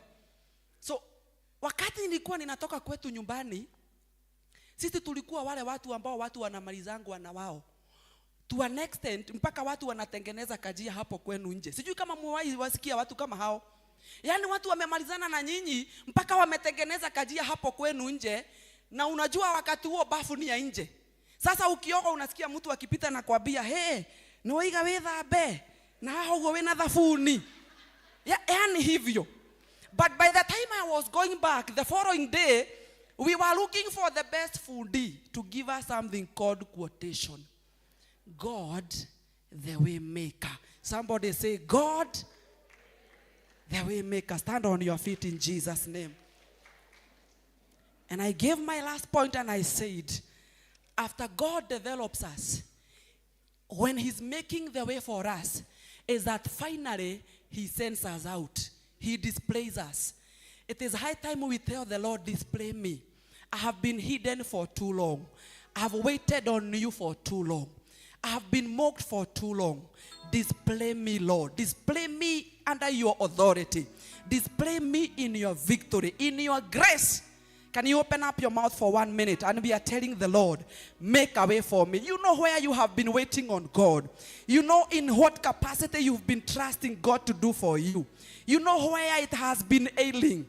Can you open up your mouth and we are telling the Lord, you are the way maker. I want to believe in you now. And as you make the way for me, Lord, number 1, dear Lord, deliver me from every captivity, every shame from where I come from, every shame from my family, every shame from the society, every shame, oh God, from my neighbors, every mockery, mahali ambapo nimechekelewa, nimedhihakiwa. Lord, I pray, deliver me in the name of Jesus. Go to point number 2. And we are telling the Lord, develop me, myself and my generation. I pray that I did not just give birth to children so that they will just be there for the sake of being there. I want to declare that my children are for signs and wonders. The Bible says that the children of the righteous shall be mighty in the land. Can you declare over your children? And we are telling the Lord, develop my generation, oh God. Develop my generation. Send us out in your victory. Send us out in your grace. Send us out in your laughter. Send us out in your harvest in the name of Jesus. And finally, can we tell the Lord, display me. I have been hidden for too long. And just like Moses could not be hidden, even in that river, in a basket, Lord, I pray, display me. Display my business. Display my hope once more. Display my talents. Display my giftings. Display my calling in you. Display my ministry in the name of Jesus. Display me, Lord. Remove every shame. Display us. Association, Lord. We refuse to be hidden. We refuse to be silenced. Display us. Display us, oh God. We give you glory. Oh, thank you, Jesus. Hallelujah. Thank you, Jesus. Thank you, Jesus. We worship you, Lord. Thank you, Jesus. Father, in the name of Jesus, we thank you because you have ministered unto us. And we thank you that how we had come into the service is not the same way we are going out. Lord, we are going out encouraged people. We are going out as people whose spirits have been lifted. And we are going out to cause impact in the name of Jesus. Lord, we pray that you may enable us to surrender. Help us to surrender under your power, under your authority. Because we cannot do it on our own. We need you. Tusaidie tusaliti amri Bwana. Na ili tukuachilie njia zetu tuongoze. We give you glory. As I finish, I would want to ask, maybe you are in our midst and you have never given your life to Jesus. The first step so that God may make a way for you begins by knowing Christ. Are you there? You'd want to know to receive Jesus as your personal Savior. Lift up your hand so that I pray with you. So that God can deliver you. Deliver you from that intended shame by the enemy. Deliver you from any captivity. And make you a barrier breaker in your family. Are you there?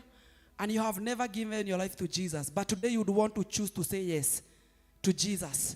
Lift up your hand so that I pray with you. So that Jesus may display you, may develop you, may take you from one glory to the other. We must know him first. Are you there? And you would want to say yes to Jesus. Thank you for those hands. Are you there? And you would want to say yes to Jesus? Thank you for those hands. Can I ask the people lifting their hands to just come over so that I pray with you? Come over so that I pray with you. Come over. The people lifting their hands, just come so that I pray with you. Are you there? Anyone else that would want to say yes to Jesus? Just come so that I pray with you. Come so that I pray with you. Are you there? Are you there? Are you there and you'd want to say yes to Jesus? You are choosing to say yes to Jesus and you're lifting up your hand. Come so that I pray with you. Are you there? Are you there? Are you there? Are you there? Oh, they were lifting up hands in prayer.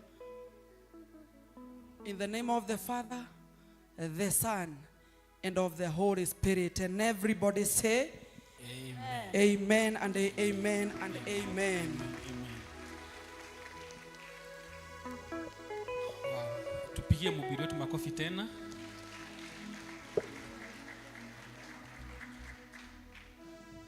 Asante sana, Madam Rachel. God bless you so much for that powerful word. So it's upon us tukubali kuwa developed. Is that okay? Tukubali kuwa developed na usikae mahali hapo. Kuna msemo inasemanga in every act of creation is first of all the act of destruction.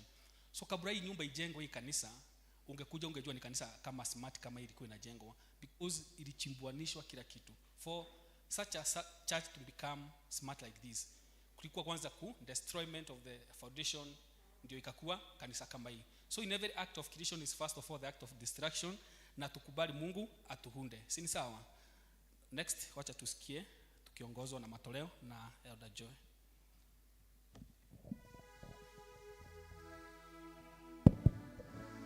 Praise God. Praise God.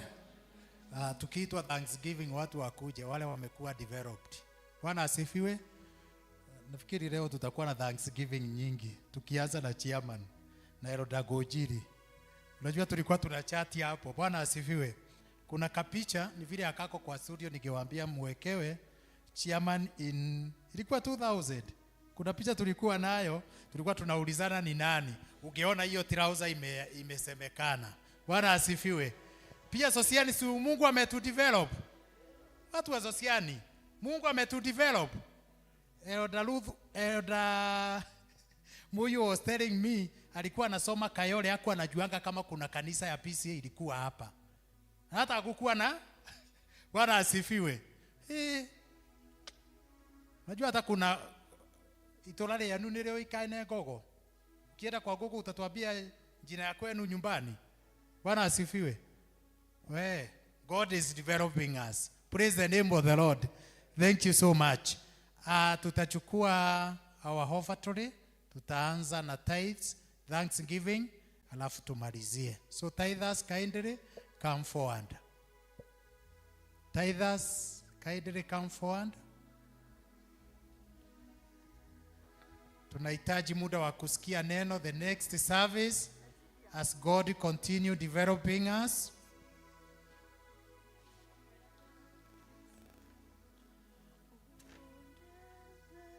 Tusonge mbele. Kwa mkono wako wa kulia, tell God to develop you. God is developing you still. Bia Mungu tu to develop you. Kanisa tusimame. Elder Peterson.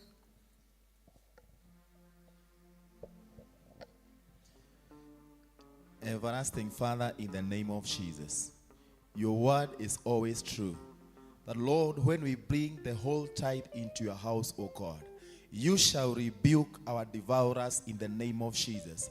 This is the word we are proclaiming this day. You shall rebuke every devourer in their life in the name of Jesus. Lord, you shall take them from one level to another for the glory and honor of your name. As they have come with this tithe into your storehouse, O God, they have attached prayers and requests with these envelopes, O God. How we pray that Jehovah, you shall supply all their needs according to your riches in glory. That my Father, as they go out, as they come back, O God, you shall meet with them at the very point of their needs. Father, how we pray that my Father, there will be progression in their life. They shall grow from one level to another. You shall lift them, O God. You shall give them a testimony in the name of Jesus. Lord, I want to believe and pray that as they have attached requests to these envelopes, you shall put a song, my Father, into their mouth. A song of praise, a testimony, my Father, we shall witness your doings in this land of the living. I commit their businesses into your able hearts. I commit their families into your able hearts. I commit their salaries into your able hearts, O God, that my Jehovah, they shall enjoy the benefits and goodness of their hearts in the name of Jesus. We commit them and we bless them in Jesus' name. Amen. Thank you. Wale wako na Thanksgiving wanje. Thanksgiving.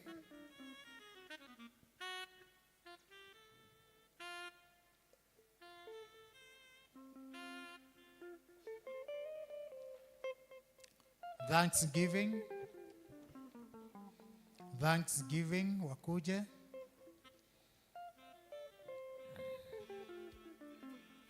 Elder Gojiri, I'll request Elder Gojiri to come forward. Say a prayer as you take the Thanksgiving.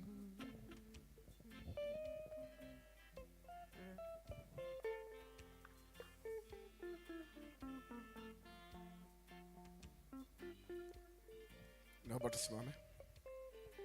Tusimame tukubuki hizi shukran. Mtakatifu wa takatifu, mbele zako ni wapendwa hawa ambao walikuomba na umejibu maombi yao. Na kwa sasa Mungu wetu, sababu ni wewe amekuja kushukuru pata kulinda chenye umebariki nacho, that God you shall bless them. You have blessed them, O Jehovah God. You have answered their prayers. May you continue to put a hedge of the Holy Spirit, that evil will not take away whatever they have prayed and you have answered. And Jehovah God, because of doing this and this act, you may continue to remember them. Because God, they are faithful to you. Continue manifesting yourself upon their life by doing much to them. As per the word of today, that God, you may deliver them. That God, you may develop them. That God, you may display them. For them to be called your children. Father, remember them in a mighty way. It is unto you, Lord. Maybe others has come to test you. And they want to give you thanks before you answer their prayer or follow your word. That God, you are not a man that you can lie. Follow your word and fulfill the desires of their hearts. Our humble prayer in the mighty name of Jesus, our Lord, our Savior, we do pray and we do believe. Amen. You are blessed. You are blessed. You are blessed. You are blessed.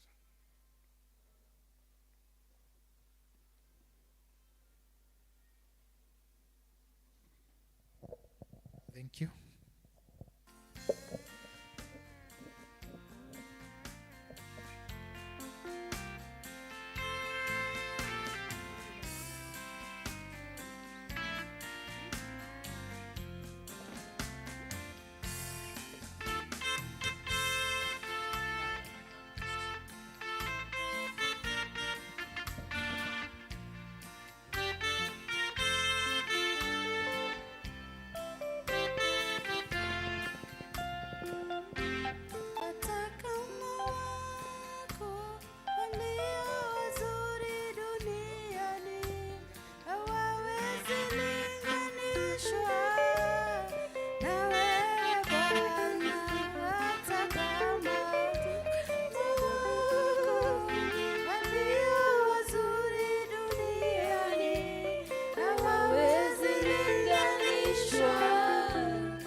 Twakushukuru sana Mungu wetu asubuhi ya leo ambayo umetupea Jehova tuje katika nyumba yako.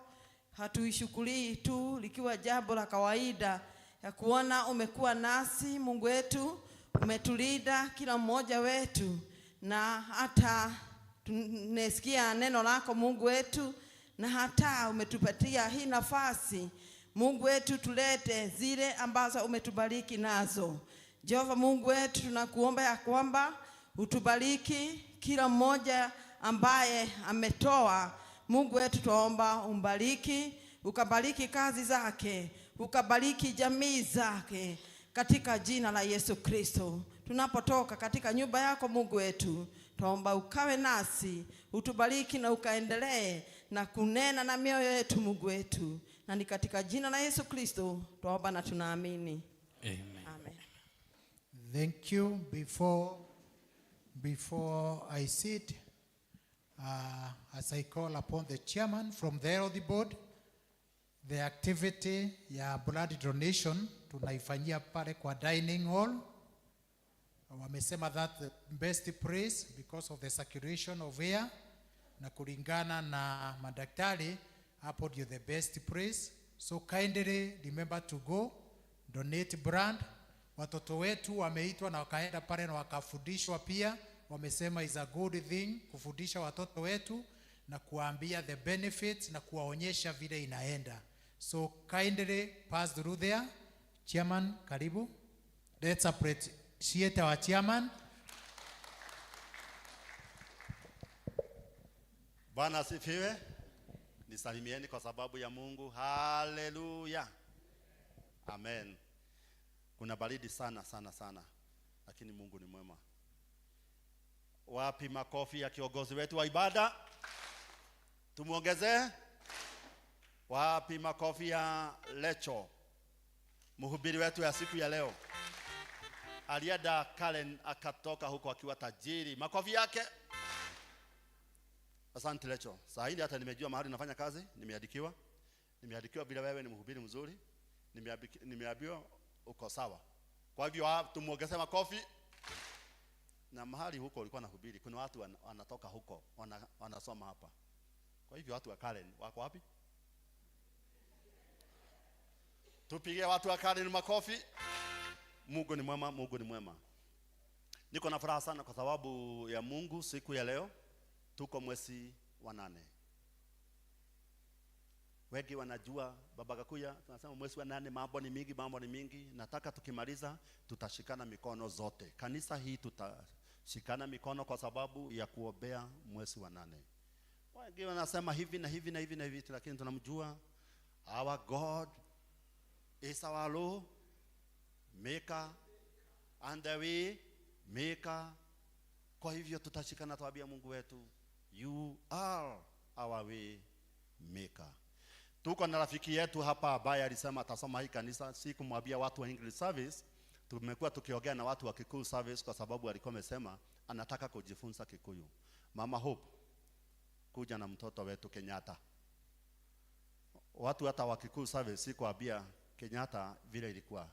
Bwana Benson Mwangi, hebu chukua Kenyatta umtebeze hivi mpaka festival huko kitabu ukuje ndiye niseme kidogo. Huyu mtoto anaitwa Kenyatta. Na huyu na Mama Hope. Mama Hope ndiye mama wetu ambaye tulipewa na Mungu wakati kulichomeka kwao, tukamshikilia naye akasema atasoma huko, atasoma kwa hapa. Na akasema jina lingine wakati tulikuwa kwa Kikuyu service alisema anataka kusoma service, anataka kusoma huku kwa Wakikuyu. Sijui nani alimwambia ni kwa Wakikuyu. Anataka kusoma huku kwa Wakikuyu. Hata wakati nilimpiga simu juzi aliniambia anataka kusoma huku kwa Wakikuyu. Ate wewe ni mtu ya nyumba. Nani akwambia nyumba? Mdhoniwa. Mimi ni mdhoniwa. Sababu msisi yangu ni yenu. Unajua msisi sio ndugu umesaliwa nayo. Msisi ni ule umesaidiana naye kutoka chini. Mimi masomo ya watoto yangu nimesapotewa na Kikuyu kama napiga changa. Bwana asipiwe. Amen. Si hiyo ni neema? Ni nini unaweza sema? Kikuyu ndiye alikuwa ananisainia loan, Equity, Cooperative na Kenya Women. Bwana asipiwe. Amen. Kwa hivyo Kikuyu amenitoa mbali. Juzi kichomewa na stima, Kikuyu amenishikilia, hakuna mtu mwingine niliona. Kwa hivyo niliona sitaki kutangatanga, wacha nikae kwetu. Nikae pamoja na nyinyi. Kila kitu nitafanya na nyinyi. Amen. Amen.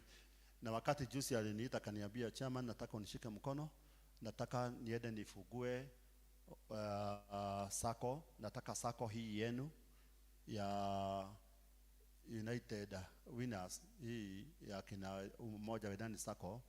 Ametoka nilikuwa nangojea Elda kuje, akikuja ako yeye ndiye mama nitakutuma huko utafungua sako yako vile ume request.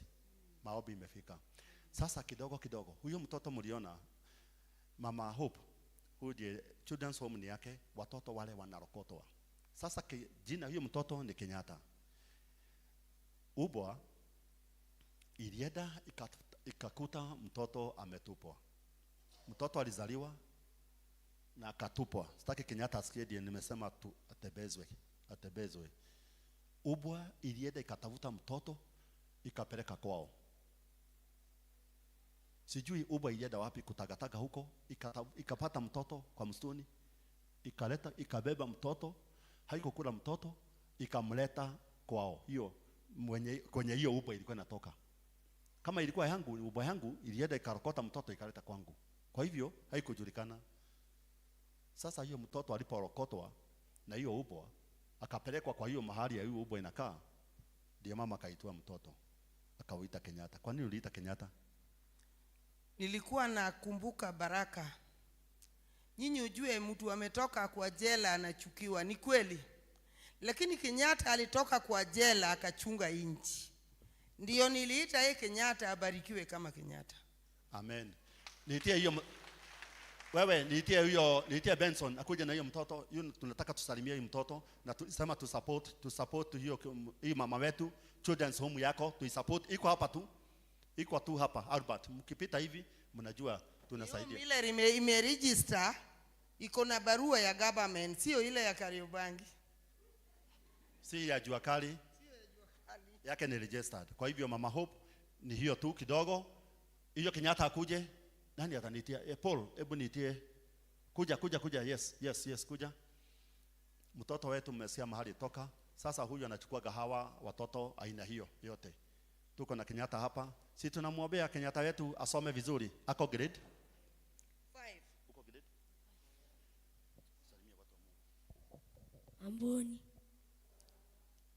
Unanikumbuka? Naitwa Israel Kenyatta. Good. Situpige mtoto wetu makofi. Haya.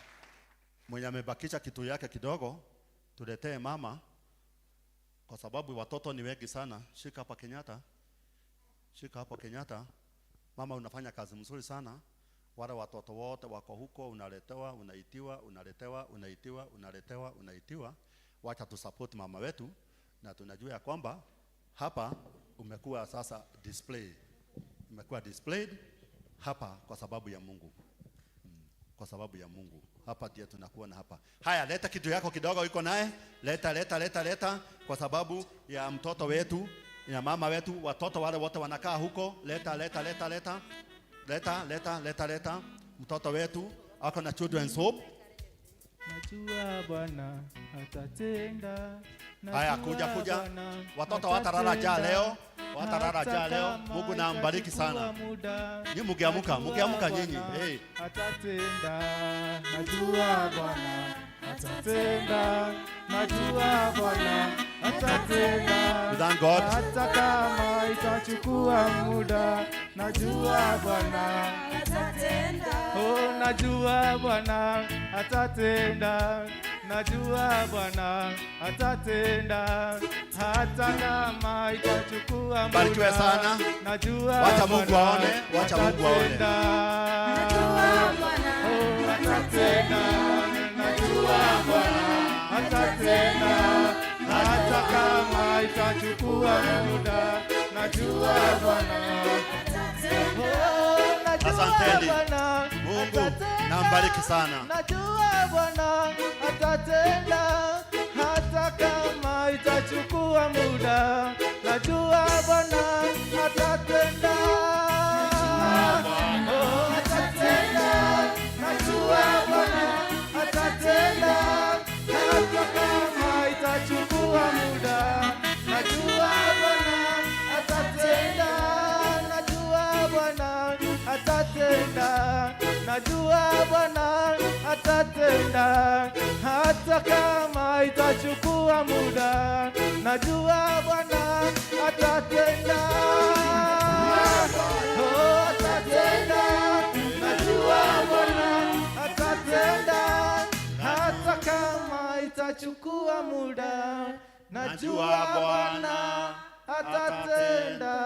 Hata kama itachukua miezi 2, mwaka 1, miaka 10, Bwana atafanya nini? Atatenda. Bwana atafanya nini? Vile mama unashikilia wale watoto wote wanarokotwa. Hata kama wanarokotwa na nini, unawachukua. Na wengi ni kama hii lugha naongea ndiye wengi huko. Wanatupwa huko. Ama ni uongo? Hapo tuwezi jua kwa sababu Bwana asipiwe. Mimi kwa wale anajua imani, kitoka kwa imani inakuja kwangu kwa watoto wametupwa. Mimi watoto napewa na siku moja. Na liswa paka ikue. Kenyatta sasa ako 5. Anafuatwa na watoto 52. Watoto anasoma Bondeni Primary. Wale haendi shule, wale wadogo paka mwezi 5 18. Hata kubarikiwa na bampa masiwa, hata kama ni ya long life, watoto yangu nyinyi tuokoe. Mungu apewe sifa. Si utoe shukrani kwa sababu unaona chondo imejaa. Hii hata siongei.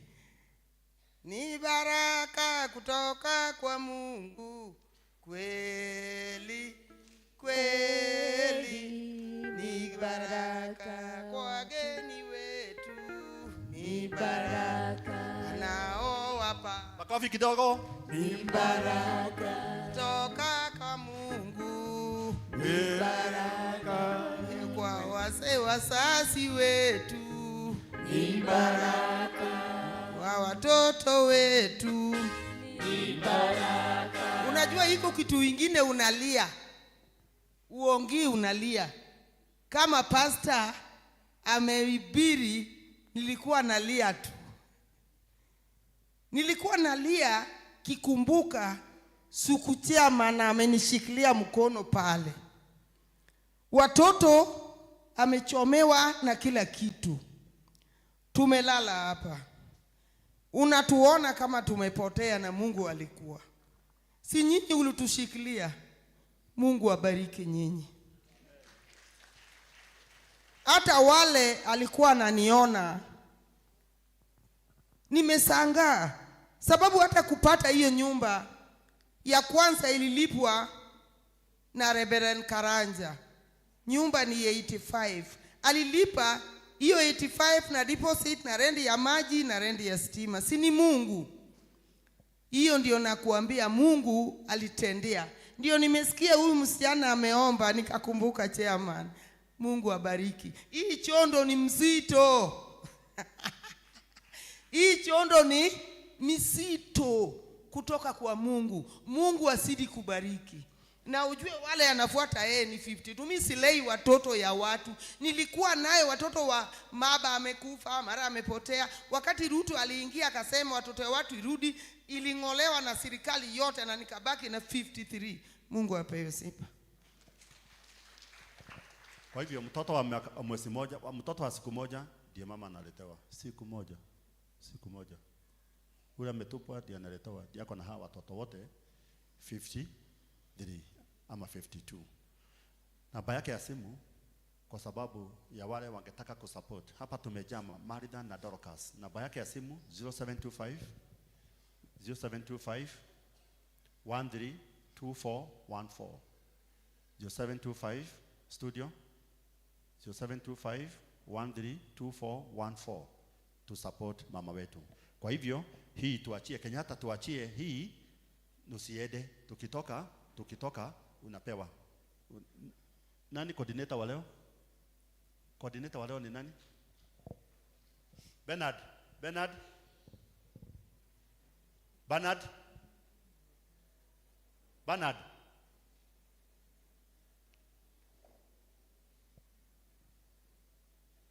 Sawa.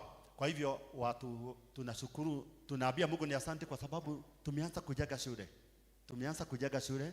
Na tunashukuru watu wetu wote engineer wetu wasimame, tu appreciate engineer wetu simameni.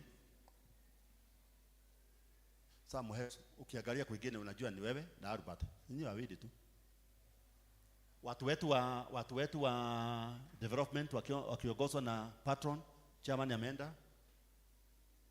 Tunasema ni asante sana. Sikubiri nyumba imeisha. Sikubiri tu nyumba imeisha.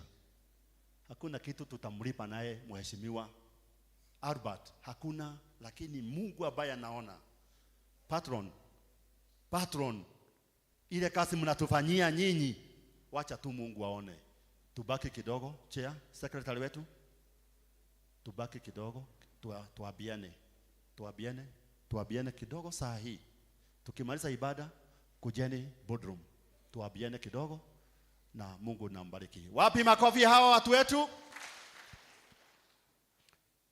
Kwa hivyo leo tunaongozwa na staffs wetu na watu wa English service. Ni vizuri mjue Maina Maina kuja haraka haraka, masaa imeisha. Maina kuja kidogo, masaa imeisha. Tunajifuruta sana, masaa imeisha. Maina kidogo. Huyu ni driver wetu ambaye alipata accident, ako na miezi 4 kama anaumia, alikuwa ameteseka. Alikuwa haendi, ameumia miezi 4.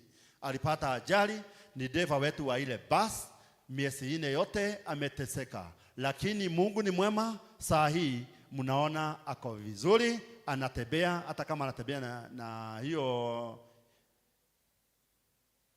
scratch, Mungu atamtendea, mtu atamsaidia, Mungu atamfanya apone kwa sababu Mungu anampenda. Sasa hii mnajua mama amenifundisha kuongea Kijaruo. Sasa hebu tumpigie makofi. Sasa hii hatuwezi sema ati hadi na mote, lakini sasa Mungu tu. Mungu ni mwema tu. Mungu ni mwema. Sasa driver yetu ameumia, lakini driver tutaongea sana wakati wa Kikuyu. Lakini Mungu ni mwema, uko sawa? Uko sawa? Mungu ni mwema, uko sawa. Sasa ni miezi 4 na yote tunasema hakuna mshahara, ni full salary. Mshahara ni full salary. Mshahara ni full salary. Full salary mpaka upone, mpaka upone. Sio serikali mawaidha na nini na sheria na nini na nini. Full salary mpaka upone. Sema hai. Bwana Yesu asifiwe. Haleluya. Tutaongea zaidi kwa ibada hiyo ingine. Thank you, Chairman. Tumpigie makofi. Bas, tuna advice tunapata kutoka our senior citizen. Wale wa mama wetu, akina Gakuya, akina mam na wengine mama. Vile mnanipigia simu mnaniambia mambo mengine inatusaidia sana. Our senior citizen advice zenu tunaichukua. Elder Joe, wakati wa kuchukua sadaka, wakati wa Kikuyu service tutachukua na hii law, tumaliza hii, tukuja hii ingine. Tumekuwa tukiongea na nyinyi, mnanipigia simu na msikiza. Wakati wa Holy Communion tunasikizana. Our senior citizen, wazee wetu na wamama wetu wa miaka 65, 70, 80, vile mnanipigia simu mnaniambia tufanye, tutamkubali, tutasikia kwa sababu tunampenda sana. Mungu wetu natubariki. Ni haya tu, tusimame na studio utuwekee hiyo announcement. Tusimame kanisa. At PCEA Sosiani Church, Boys and Girls Brigade, Sunday, hosted by our parish minister, Reverend Albert Gikonyo, LCC Chair Elder Patrick Karaja, and the PCEA Sosiani Church Fraternity. We praise.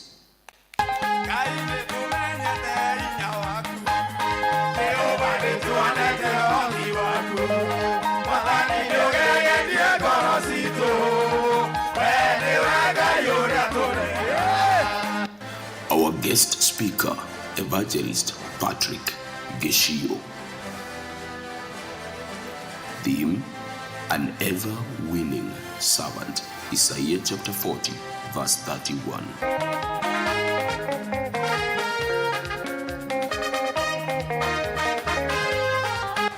PCEA Sosiani Church, Oasis of Love.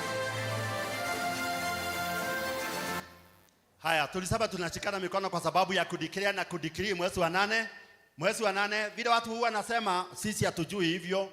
Sisi tunajua Mungu wetu anatenda, huwa anasikia na anaona. Kwa hivyo tunataka tushikane mikono mizuri, wacha the calendar of God to flow. Ushike mwingine mkono, tunataka kuombea mwezi wetu wa 8. Tunataka kuombea mwezi wetu wa 8. Nyaga, tupe wimbo mzuri sana. Ukiwa hapo tu, chukua mic. Shikana mkono vizuri. Tunataka kuombea mwezi wa 8. Tunataka kuombea mwezi wa 8. Sisi kama kanisa tunamjua Mwenyezi Mungu anatenda. Na Mungu wetu anaona na atasikia. Atatutendea na mwezi wa 8 itakuwa mzuri kwetu. Na Mungu asikie na Mungu atende. Tupe wimbo. Mutumio mwe wali mwiya yo ire sufa na maguta akĩgwa magũrũ-inĩ maku, agĩgũthaitha akiugaga, oi oi Mwathani, ndagũthaitha ũnjigue, matata ma maithori makwa magũitekera ũnjigue, maguta marĩ magoroma akĩaga kuona goro wamo, njuĩrĩ yake yarĩ thaka akĩaga kuona ũthaka wayo. Oi oi Mwathani, ndagũthaitha ũnjigue, matata ma maithori makwa magũitekera ũnjigue. Father, as a sign of faith, tumeshikana mikono, Mungu wa Israeli, kukili ya kwamba umbali tu umekuwa mwema. Kutoka Januari mpaka mwezi wa 7 kuisha, Baba umekuwa mwema na mwaminifu. Tumeona Bwana ukituponya. Tumeona Bwana ukitulinda. Tumeona Bwana ukitupangusa machozi. Umekuwa pamoja nasi. You've been developing us up to where we are. Father, we thank you. As a congregation, as your people, we are lifting you high to say this far, it has taken your mighty hand. We want to commit the month of August before you, our God. You've told us that you are God, the way maker. You make it the way where seems to be no way. We want to declare in this month of August, in our country, in our children, where we are working, in our businesses, the way maker, make it the way, in Jesus' mighty name. Thank you, Father, because you are delivering us. Thank you, Father, because you are developing us. Thank you, Father, because you are displaying us. That is our prayer in this month of August. We want to declare and decree that this month of August, watoto wetu hawatauawa. Watoto wetu, they will live to testify of your goodness and mercy in Jesus' mighty name. Wazazi hawatalia kwa ajili ya vifo. Wazazi wetu hawatakufa katika jina la Yesu Kristo. Hatutakuwa na accident za kuvuja watu miguu katika hii kanisa katika jina la Yesu Kristo. We declare, as our children are at home, they will be at peace with their parents in Jesus' mighty name. We want to declare our members are present of you in Jesus' mighty name. Kutoka kwetu asubuhi na kurudi jioni, we declare we are present in Jesus' mighty name. Any trap of the enemy, any plan of the enemy against us, we want to destroy it in the mighty name of the Lord, in Jesus' mighty name. We declare ya kwamba vile tumeanza huu mwezi, tutamalizia pamoja na imani yako, na wema wako, na fadhili zako zitatufuata kila siku katika jina la Yesu Kristo. Protect us, O Father. Be with us and guide us. Even our church, as you continue developing us, may you display us. In the name of the Father, Son, and the Holy Spirit. Amen.